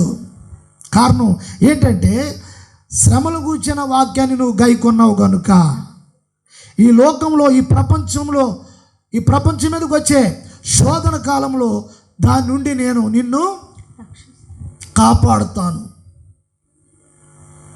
నీ ప్రభువు నీకు ఇస్తున్న వాగ్దానం. స్తోత్రం కలుగును గాక. హల్లెలూయా. ఏ స్థితిలో అయినా కాపాడుతాను నిన్ను, ఏ శోధన కాలంలో అయినా నిన్ను కాపాడుతాను. దేవుని స్తోత్రం కలుగును గాక. హల్లెలూయా. సంఘం భూమి మీద ఉంది, సంఘం భూమి మీద ఉంది. సంఘంలో ఉన్నవారు విశ్వాసంతో అనోకులాగా, పౌల్లాగా, పేతురులాగా ఎవరైతే విశ్వాసం కలిగి ఉన్నారో అటువంటి వారిని ప్రభు కాపాడడానికి సిద్ధంగా ఉన్నారు. హల్లెలూయా, హల్లెలూయా. ఇప్పుడు నిన్ను నువ్వు పరీక్ష చేసుకోవాలి. ఈ వాక్యాన్ని పెట్టుకుని, ఈ వాక్యం బట్టి నువ్వు పరీక్ష చేసుకోవాలి. నీ సాక్ష్యం ఎలా ఉంది, నీ జీవితం ఎలా ఉంది, నీ విశ్వాసం ఎలా ఉంది, నీ ప్రవర్తన ఎలా ఉంది, నీ ప్రార్థన ఎలా ఉంది. దేవునికి స్తోత్రం. ఆఖరిగా ఈ మాట నేను చెప్పి నేను ముగిస్తాను. దేవుని స్తోత్రం. ప్రియ సహోదరి సహోదరులారా, ఈ ప్రకటన గ్రంథం 3:10 చూస్తున్న సమయంలో నేను నిన్ను కాపాడుతానంతే. నేను త్వరగా వచ్చుచున్నాను, నేను త్వరగా వచ్చుచున్నాను. ఏం చేయాలి? ఎవడును నీ కిరీటమును. చాలమ్మా. అయితే ఇక్కడ 3:10 అయిపోయిందా? అయితే ఇలా చూడండి, నేను త్వరగా వచ్చుచున్నాను. ఏం చేయాలి? దేవుని స్తోత్రం కలుగును గాక. సంఘస్థులు ఇప్పుడు ఏం చేయాలి? విశ్వాసులు ఏం చేయాలి? శోధన కాలంలో విశ్వాసులు ఏం చేయాలి? ఏం చేయాలో చూద్దాం. వాక్యంలో మాట చదువుదాం. దేవుని స్తోత్రం. మత్తయి సువార్త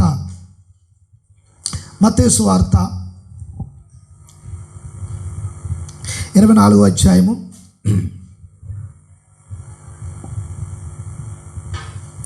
21వ వచనం. లోకపు ఆరంభము నుండి ప్రారంభము నుండి ఇప్పటి వరకును అట్టి శ్రమ కలగలేదు, ఇక ఎప్పుడునూ కలగబోదు. ప్రపంచము ప్రారంభమైన మొదలు నుండి ఇప్పుడు వరకు ఇటువంటి శ్రమ, ఇటువంటి శోధన ఎప్పుడు రాలేదు, ఇక మీదట రాబోదు. స్తోత్రం. యేసు ప్రభు మాట్లాడుతున్న మాటలు ఈ మాటలు. అయితే ఇటువంటి శ్రమలో, ఇటువంటి పరిస్థితుల్లో సంఘము, విశ్వాసులు, రక్షణ పొందిన వారు ఏం చేయాలి? చదువు మాట చదువు. లోక ఆరంభము నుండి ఇప్పటి వరకును అట్టి శ్రమ కలుగలేదు, ఇక ఎప్పుడునూ కలుగబోదు. ఆ దినములు తక్కువ చేయబడక పోయిన ఎడల ఏ శరీరయు తప్పించుకొనడు. ఏర్పరచబడిన వారి నిమిత్తము ఆ దినములు తక్కువ చేయబడను. ఆ కాలమందు ఎవడైనను ఇదిగో క్రీస్తు ఇక్కడ ఉన్నాడు, అక్కడ ఉన్నాడు అని చెప్పిన ఎడల నమ్మకుడి. అబద్ధపు క్రీస్తులను, అబద్ధపు ప్రవక్తలను వచ్చి సాధ్యమైతే ఏర్పరచబడిన వారిని సహితము మోసపరచుటకై, ఏర్పరచబడిన వారు సైతము మోసపరచబడుటకై గొప్ప సూచక క్రియలను. ఒక్క నిమిషం ఆగుదాము. అక్కడ ఇంకో మాట కూడా ఉండదు, చదవండి ఆ మాట. ఒక్క నిమిషం.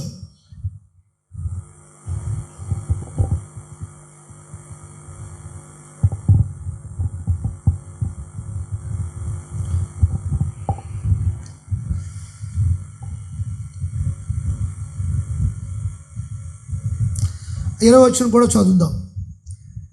20 వచనం. అప్పుడు మహాశ్రమ కలుగును గనుక మీరు పారిపోవుట చలికాలమందైనను విశ్రాంతి దినమందైనను సంభవింపకుండవలెనని. ఏమిటి? సంభవింపకుండవలెనని ప్రార్థించుడి. చాలు. ఏం చేయాలి ఇప్పుడు మీరు? ఈ శ్రమలో, ఈ పరిస్థితుల్లో ఏం చేయాలి? సంఘము, విశ్వాసులు అంటే ఇప్పుడు యేసుని వెంబడించిన వారితో, శిష్యులతో ఈ మాటలు చెప్తున్నాడు ప్రభు. ఇది యేసు ప్రభు స్వయంగా తన నోటి నుండి ఆయన మాట్లాడిన మాటలు ఇవి. ఈ సమయంలో, ఈ శోధన కాలంలో, ఈ శ్రమ కాలంలో, ఈ గడ్డు కాలంలో, ఈ పరిస్థితుల్లో సంఘము, ప్రతి ఒక్క విశ్వాసి ఏం చేయాలి? గ్రూపులుగా కాదు, పార్టీలుగా కాదు. ఏం చేయాలి? గ్రూపులుగా కాదు, అక్కడో గుంపు అని కాదు. ఏం చేయాలి? నీ మనసు సరిగ్గా ఉండాలి, నీ ఆత్మ సరిగ్గా ఉండాలి, నీ విశ్వాసం సరైనదై ఉండాలి, దేవుని మాటకు లోపరిచేదై ఉండాలి. దేవుని స్తోత్రం కలుగును గాక. ప్రభు చెప్తున్నారు, ఇట్టి శ్రమ కాలంలో 20 వచనంలో కూడా చెప్పిన మాట, అప్పుడు మహాశ్రమ కలుగును. గనుక మీరు పారిపోవుట చలికాలమందైనను విశ్రాంతి దినమందైనను సంభవింపకుండవలెనని ప్రార్థించుడి. సంభవింపకుండా అంటే పారిపోకుండా, పరిస్థితులను బట్టి పారిపోకుండా. ఇప్పుడు కొంతమంది శ్రమల్లో బాధల్లో వస్తే వారు పారిపోతారు. పారిపోవటం అంటే దాని అర్థం ఏంటంటే ఒక ప్లేస్ నుండి ఒక ప్లేస్ కాదు, విశ్వాసాన్ని విడిచిపెట్టేస్తారు, దేవుని వాక్య నియమాన్ని విడిచిపెట్టేస్తారు, వారి ఇష్టానుసారంగా వారు చేసుకుంటూ ఉంటారు. పారిపోవటం అంటే అది, వాక్యం నుండి వేరైపోతారు. చలికాలమందైనను విశ్రాంతి దినము, సబ్బాతు దినము, ప్రార్థన ఆరాధన దినము. యేసు ప్రభు కాలంలో కూడా సబ్బాతు కాలము అంటే శనివారం ఆరాధన నడుస్తూ ఉండేది. అప్పుడు యేసుక్రీస్తు శిలువ మరణం తర్వాత ఆదివారం ఆరాధన ప్రారంభమైంది. ఆయన తిరిగి లేచిన పునరుద్ధాన దినము ఆ రోజున అది ప్రభు దినమని చెప్పబడింది. అది ప్రభు దినమని చెప్పబడింది. యేసు ప్రభు ఎప్పుడైతే తిరిగి లేచాడో ఆ దినమే అది ప్రభు దినమని ప్రకటించబడింది. ఆ రోజున ఆరాధన, ఆదివారం ఆరాధన ప్రారంభించబడింది. స్తోత్రం, హల్లెలూయా. ప్రియ సహోదరి సహోదరులరా, ఏం చేయాలంటే ప్రార్థన చేయాలి. శ్రమాల్లో విశ్వాసాన్ని కాపాడుకోవాలి, యథార్థంగా ఉండాలి, పవిత్రంగా ఉండాలి, ప్రభు కొరకు నిరీక్షణతో ఎదురు చూస్తూ ఉండాలి. దేవుని స్తోత్రం, హల్లెలూయా. ఒకవేళ విశ్వాసంతో చనిపోతే సమాధి చేయబడతాము. ప్రభు రాకడలో మనం సమాధి నుంచి లేస్తాం. ఒకవేళ ప్రభు రాకడ వరకు ఒకవేళ సజీవులుగా ఉంటే విశ్వాసాన్ని కాపాడుకుని ఉండాలి. అటు తర్వాత పౌలు చెప్తున్నాడు కదా, సజీవులైన మనము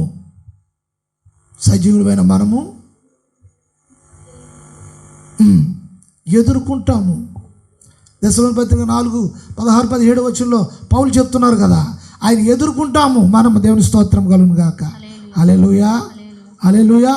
ప్రభు రాకడ కొరకు ఎదురు చూసేవారు, ఆయన ఎప్పుడు వస్తాడని ఎదురు చూస్తున్నవారు ఎదుర్కొంటారు. దేవుని స్తోత్రం కలుగును గాక. ఈ లోక పనుల్లో బిజీ అయిపోయిన వారు ఇక ప్రభు రాకడేంటి, ఆరాధన ఏంటి, వాక్యం ఏంటి, ప్రార్థన ఏంటి? వాక్య నియమం ఒకటి ఉంది కదా దీంట్లో, మరి ఆ నియమాన్ని మనం ఫాలో అవ్వాలి కదా. నియమాన్ని ఫాలో అవ్వాలా లేదా? ఇప్పుడు నీకు ఒక రోగం వచ్చింది, రోగం వస్తే ఆ రోగం ఏంటో నీకు తెలియదు.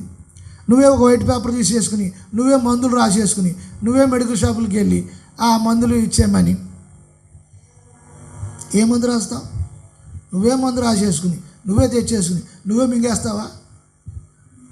కాదు కదా. డాక్టర్ దగ్గరికి వెళ్తావు, రోగ నిర్ధారణ అవుతుంది. అప్పుడు ఏం చేస్తాడు ఆయన? చూస్తాడు, అప్పుడు మెడిసిన్ రాస్తాడు. ఆ మెడిసిన్ కూడా ఎలా పడితే అలాగా తెచ్చుకున్న బిళ్ళలు, ఒక బాటిల్ బిళ్ళలు ఉన్నాయనుకో, టాబ్లెట్లు ఉన్నాయనుకోండి, ఒకేసారి వేసేసుకోవడం కాదు. అది రోజుకి 1 లేదా 2 3 చెప్తాడు. దానికి ఒక నియమం, ఒక క్రమం, ఒక పద్ధతి ఉంటుంది. అందుమాట ఏం వేసుకుంటావులేండి, ఒకేసారి శుభ్రంగా ఒక గ్లాసు నీళ్ళు వేసుకుని కలిపేసుకుని తాగేస్తే బోలో క్రీస్తు మహారాజ్కి.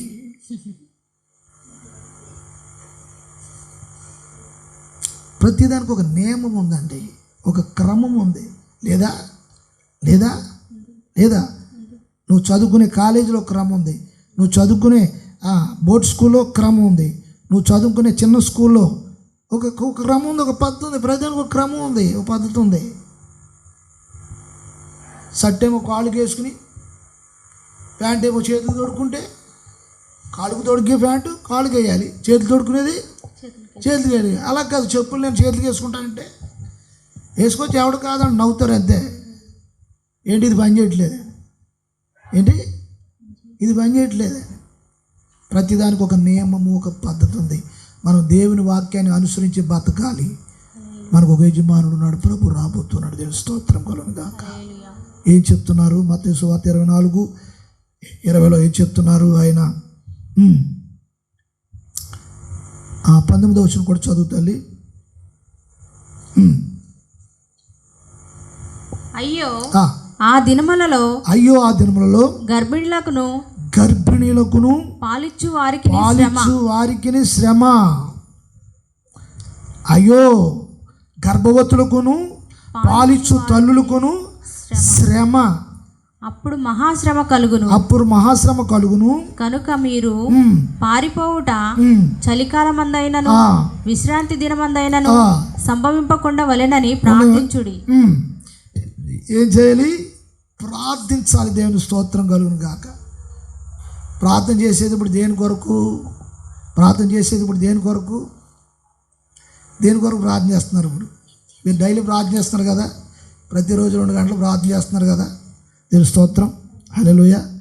ప్రార్థన చేసి చేసి కొద్దిగా మనిషి ఎట్లా తయారైపోతారో తెలుసా? ప్రార్థన లోపల జరగాలి. అంటే ప్రార్థన చేసి చేసి చేసి అంటే నువ్వు పండుకున్నా కూడా లోపల ప్రేయర్ జరుగుతూ ఉంటుంది, నువ్వు కూర్చున్నా లోపల ప్రేయర్ జరుగుతూ ఉంటుంది, నువ్వు ఏదైనా పని చేసుకుంటున్నా కూడా నీ లోపల ప్రేయర్ జరుగుతూ ఉంటుంది.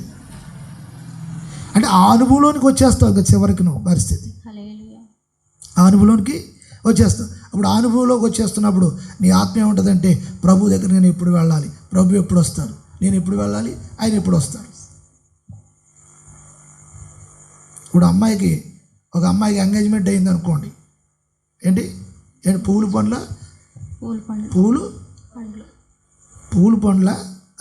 అవి అనుకోండి. సరే పెళ్లి డేట్ పెట్టారు. ఇప్పుడు ఈ అమ్మాయి ఎవరికోసం ఆలోచిస్తుంది? ఇక ఇప్పుడు కాలం అంతా ఫాస్ట్గా ఉంది కనుక ఆయన ఏం చేస్తాడు, ఫోన్ నెంబర్ ఇచ్చి వెళ్ళిపోతాడు. ఆ పూలు పాలు ఏంటి జరిగినప్పుడు నెంబర్ ఇచ్చి వెళ్ళిపోతాడు. ఇక ఫోన్ అంటూ కూర్చుంటుంది, ఇక మాట్లాడుతూ ఉంటుంది. ఆ పెళ్లి డేట్ ఎప్పుడు వస్తుంది? క్యాలెండర్ దగ్గరికి వెళ్తుంది, క్యాలెండర్ చూసుకుంటుంది, ఇంకెన్ని రోజులు ఉన్నాయి, అబ్బా ఇంకా 10 రోజులు ఉందా, ఎలాగా, ఇక 6 రోజులు ఉందా, ఇంకా 4 రోజులు ఉందా, అయ్యో 3 రోజులు ఉందా, ఆయన ఎప్పుడు వస్తారు. దేవుని స్తోత్రం కలుగును గాక. హల్లెలూయా. ఒక ప్రేమతో ఎదురు చూస్తాను. ఇప్పుడు నేను అక్కడికి వెళ్ళిపోవాలి, ఆయన ఎప్పుడు వస్తాడు, నేనన్నా వెళ్ళిపోవాలి, ఆయన ఎప్పుడు వస్తాడు. దేవుని స్తోత్రం కలుగును గాక. హల్లెలూయా, హల్లెలూయా, హల్లెలూయా. యేసయ్యా నా ప్రియా,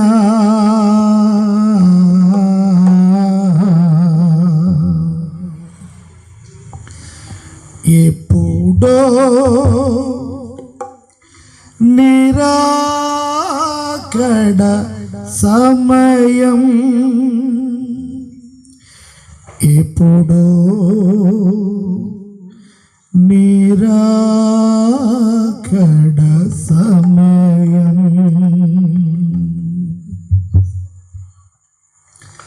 యేసయ్యా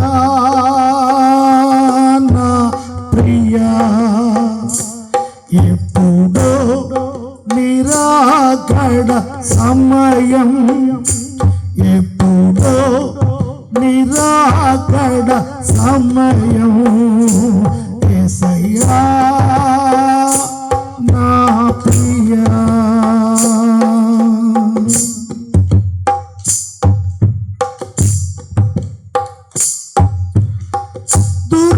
దురవస్థలలో ఒంటరినై తుమికి ధూళిగా మారినను, దురవస్థలలో ఒంటరినై తుమికి ధూళిగా మారినను,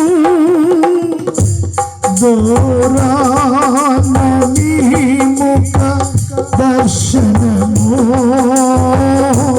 దూరాన నీ ముఖ దర్శనము, ధ్రువతారగానాలు వెలిగెనే,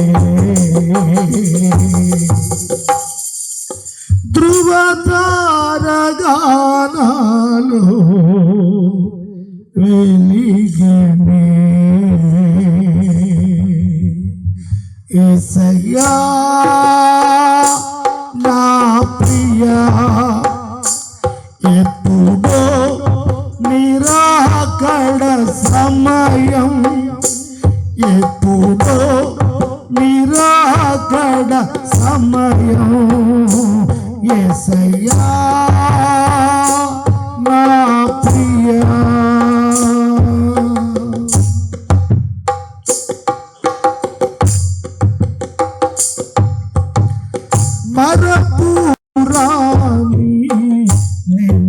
బాధలలో మనసున మండే మంటలలో మరపురాని నిందలలో మనసున మండే మంటలలో మమతను చూపినని సిలువను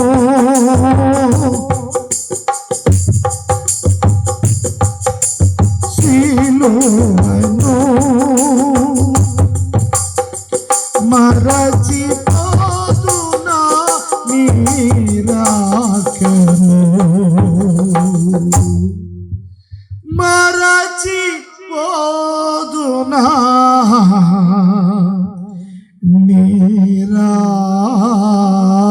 నీరాకను యేసయ్యా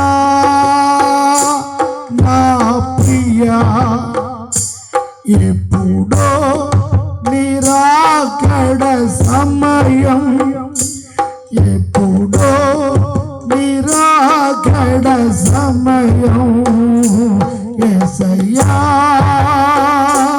నా ప్రియా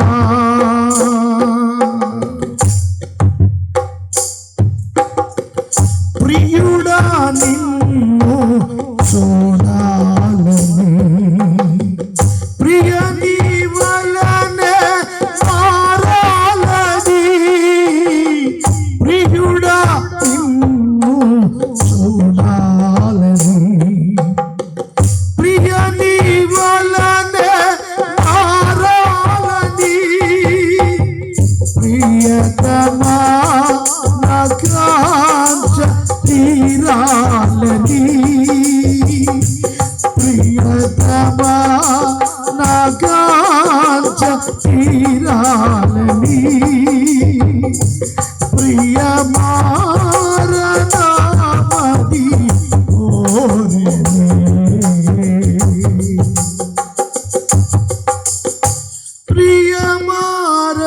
ప్రియమారనామది కోరెనే యేసయ్యా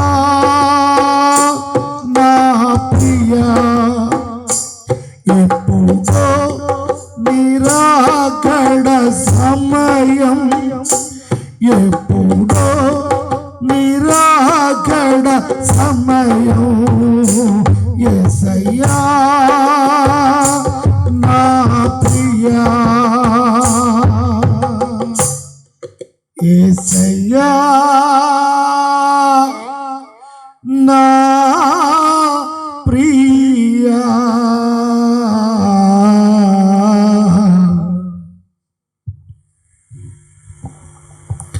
ప్రైజ్ లార్డ్ హల్లెలూయా. మరి సహోదరి సహోదరులారా, ప్రభు రాకడ కొరకు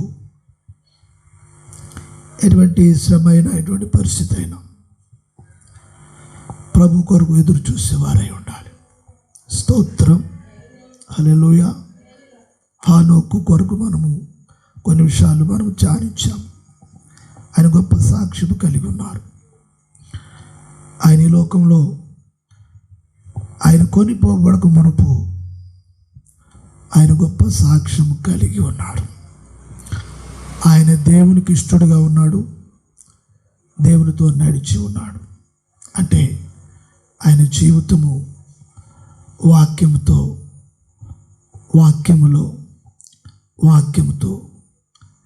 ఆయన జీవించి ఉన్నారు. దేవునికి స్తోత్రం హల్లెలూయా.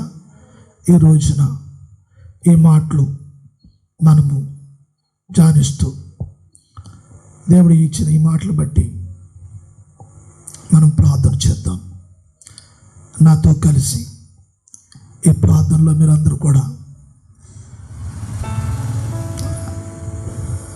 ఏకీపించి ప్రతి ఒక్కరూ మీ మనస్సులో ఈ వాక్యాన్ని, మీ మనస్సుకు ఈ వాక్యాన్ని లోపరిచి, ఈ మాటలకు మీ మనస్సు, మీ హృదయం లోబడనిచ్చి, నీ యజమానులు ప్రభుసుమా, నీకు యజమానులు ప్రభు అయి ఉన్నారు, స్తోత్రం. నీ జీవితంలో ఎటువంటి పరిస్థితి అయినా ప్రతి పరిస్థితిలో ప్రభు దగ్గరికి తీసుకుని వెళ్ళాలి. ప్రతి పరిస్థితుల్లో వాక్య వైపు చూడాలి, వాక్యానికి అప్పగించుకోవాలి, వాక్యానికి సమర్పించుకోవాలి. జీవితాన్ని, నీ ఆలోచన, నీ ఉద్దేశం సమస్తమును ప్రభువుకి సమర్పించాలి. ప్రభు చేత అంగీకరించబడాలి. వాక్యాన్ని మా హృదయపూర్వకంగా అంగీకరించాలి. అటువంటి సమయాన్న, ఎటువంటి భయంకరమైన శోధన కాలంలో ప్రభు చెప్తున్నారు, నేను నిన్ను కాపాడుతానని వాగ్దానం చేస్తున్నాడు. ఆయన యజమానుడిగా చేసుకుని, ఆయన ప్రభువుగా చేసుకుని, ఆయన పరిపాలనలో, ఆయన పాలనలో నీవు, నీ కుటుంబము ఉంటున్న సమయంలో నీ కుటుంబాన్ని, నిన్ను ఆయన పరిపాలించాలి అంటే ఆయనగా బలవంతంగా ఆయన పరిపాలించరు. అయ్యా, నీవు నన్ను పరిపాలించు నాయన, నీవు నన్ను పరిపాలించు ప్రభువా. ఇంతవరకు నన్ను నేనే పరిపాలించుకుంటూ ఉన్నాను, ఇంతవరకు నా ఇష్ట ప్రకారంగా నేను చేసుకుంటూ ఉన్నాను.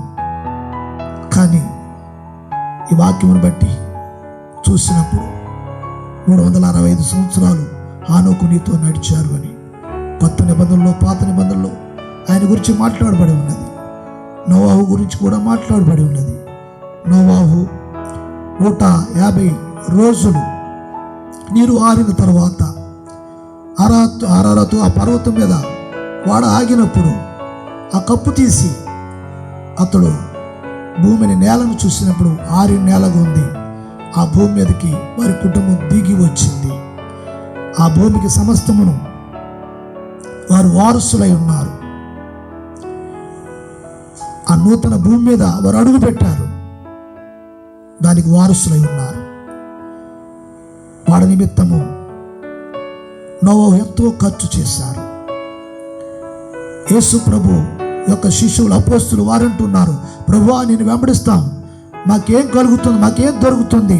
ఇదిగో ఇదిగో నేను సింహాసన ఆసీనుడై ఉన్నప్పుడు మీరు 12 మంది, మీ 12 కూరికి మీకు 12 సింహాసనాలు ఉంటాయి. ఇశ్రాయేలుకు మీరు తీర్పు తీర్చేవారై ఉంటారు. విశ్వాసంతో జీవిస్తున్నవారు, విశ్వాసంతో చనిపోయిన వారు, విశ్వాసంతో ప్రభు కొరకు కనిపెడుచున్నవారు, ఇదిగో మొదట మృతులైన వారు తిరిగి లేస్తారని పౌలు చెప్తున్నారు. రెండవదిగా సజీవులైన ఆ పైన మనం ఆయన ఎదుర్కొంటాము అని చెప్తున్నారు. హల్లెలూయా. శ్రమలో నేను కాపాడుతానని ప్రభు వాగ్దానం చేస్తున్నారు. లోకం మీదకి వచ్చే ప్రతి శ్రమలో నేను కాపాడుతానని ప్రభు సంఘానికి వాగ్దానం చేస్తున్నారు. స్తోత్రం. హల్లెలూయా, హల్లెలూయా. ఏదో శ్రమ కలిగినప్పుడు మీరు ప్రార్థన చేయాలి, ప్రార్థన చేయాలి, ప్రార్థన చేయాలి, ప్రార్థన చేయాలి. ప్రార్థన. మహాపరిశుద్ధులైన మా పరమ తండ్రి, మీ పవిత్రమైన శ్రేష్టమైన నామమును బట్టి స్తోత్రములు చెల్లిస్తున్నాము నాయన. ఇదిగో ఇంతవరకు నాయన మీ వాక్యం ద్వారా నాయన మీరు మాట్లాడి ఉన్నారు.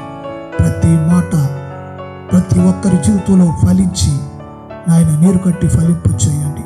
ప్రతి కుటుంబాన్ని దీవించండి, ఆశీర్వదించండి. నాయన ఎవరైతే రోగులై బలహీనులై ఉన్నారో మీరు బాగు చేయండి, స్వస్థపరచండి. మీ మీద ఆనుకున్నట్లుగా వారికి విశ్వాసమును దయచేయమని ప్రార్థన చేస్తూ ఉన్నాను. ఈ వాక్యమును నమ్మిన వారు ఎన్నడూ కూడా సిగ్గుపడరు నాయన. మీకు స్తోత్రములు నాయన. ఎవరైతే విశ్వాసంతో జీవిస్తున్నారో, హేళన చేస్తున్నారో, ఎవరైతే హేళన చేస్తున్నారో విశ్వాసంతో ఉన్న వారిని ప్రభా ఒక రోజున ఆ హేళన చేసిన వారు సిగ్గుపడతారు, సిగ్గుపడతారు. ప్రభునందు విశ్వాసం వ్యర్థము కాదు నాయన. మీకు స్తోత్రములు, వందనాలు చెల్లిస్తున్నాను. కూడా ఉన్న సంఘ బిడ్డలందరినీ కూడా మీ హస్తాలకు అప్పగిస్తున్నాను. వారి కుటుంబంలో ఉన్న చిన్న బిడ్డలను కూడా మీ హస్తాలు అప్పగిస్తున్నాను. పాలు తాగే పిల్లలు ఉన్నారు, వారిని కూడా మీ హస్తాలకు అప్పగిస్తూ ఉన్నాను. ప్రభా కొంతమంది హాస్పిటల్లో ఉన్నారు, వారి కొరకు కూడా ప్రభా ప్రార్థన చేస్తూ ఉన్నాను. బలహీనులై ఉన్నారు, శోధింపబడుతున్నారు, మానసికంగా ఒత్తిడితో శోధింపడుతున్నారు. సైతాను వారిని మార్గం తప్పి తిరిగేటట్లుగా చేస్తూ ఉన్నది. ప్రభు అటువంటి వారిని కూడా దయతో మన్నించండి, క్షమించండి, మార్గంలోకి నడిపించమని ప్రార్థన చేస్తున్నాను. సమస్తం మీ హస్తాలకు అప్పగిస్తున్నాను. ఆయన మీకు స్తోత్రములు. ఈ మాటలు వారి జీవితంలో ఆయన మేలుకరంగా, దీవెనకరంగా, ఆశీర్వాదకరముగా మీరే కార్యం జరిగించి, కార్యకారి పరిశుద్ధాత్మ దేవుడా మీకే స్తోత్రము చెల్లిస్తూ సమస్త మహిమ ఘనత ప్రభావములు మీకే ఆరోపిస్తూ యేసయ్య నామమున వేడుకొంచున్నాము తండ్రి. మన తండ్రి అయిన దేవుని ప్రేమ, కుమారుడైన యేసు క్రీస్తు కృప, పరిశుద్ధాత్మ అన్యోన్య సహవాసము, సమాధానం లోకంలో ఉన్న పరిశుద్ధులకును కూడి ఉన్న సంఘమునకును సదాకాలము తోడై నడిపించును గాక. యేసు రక్తమే జయం, ప్రభేసు రక్తమే జయం, యేసు నామమునకు సంపూర్ణ విజయం. అపవాది కార్యములు కొనత నాశనం కలుగును గాక. ఆమేన్, ఆమేన్, ఆమేన్. మంచిది. అందరికీ వందనాలు. Praise lord, praise lord.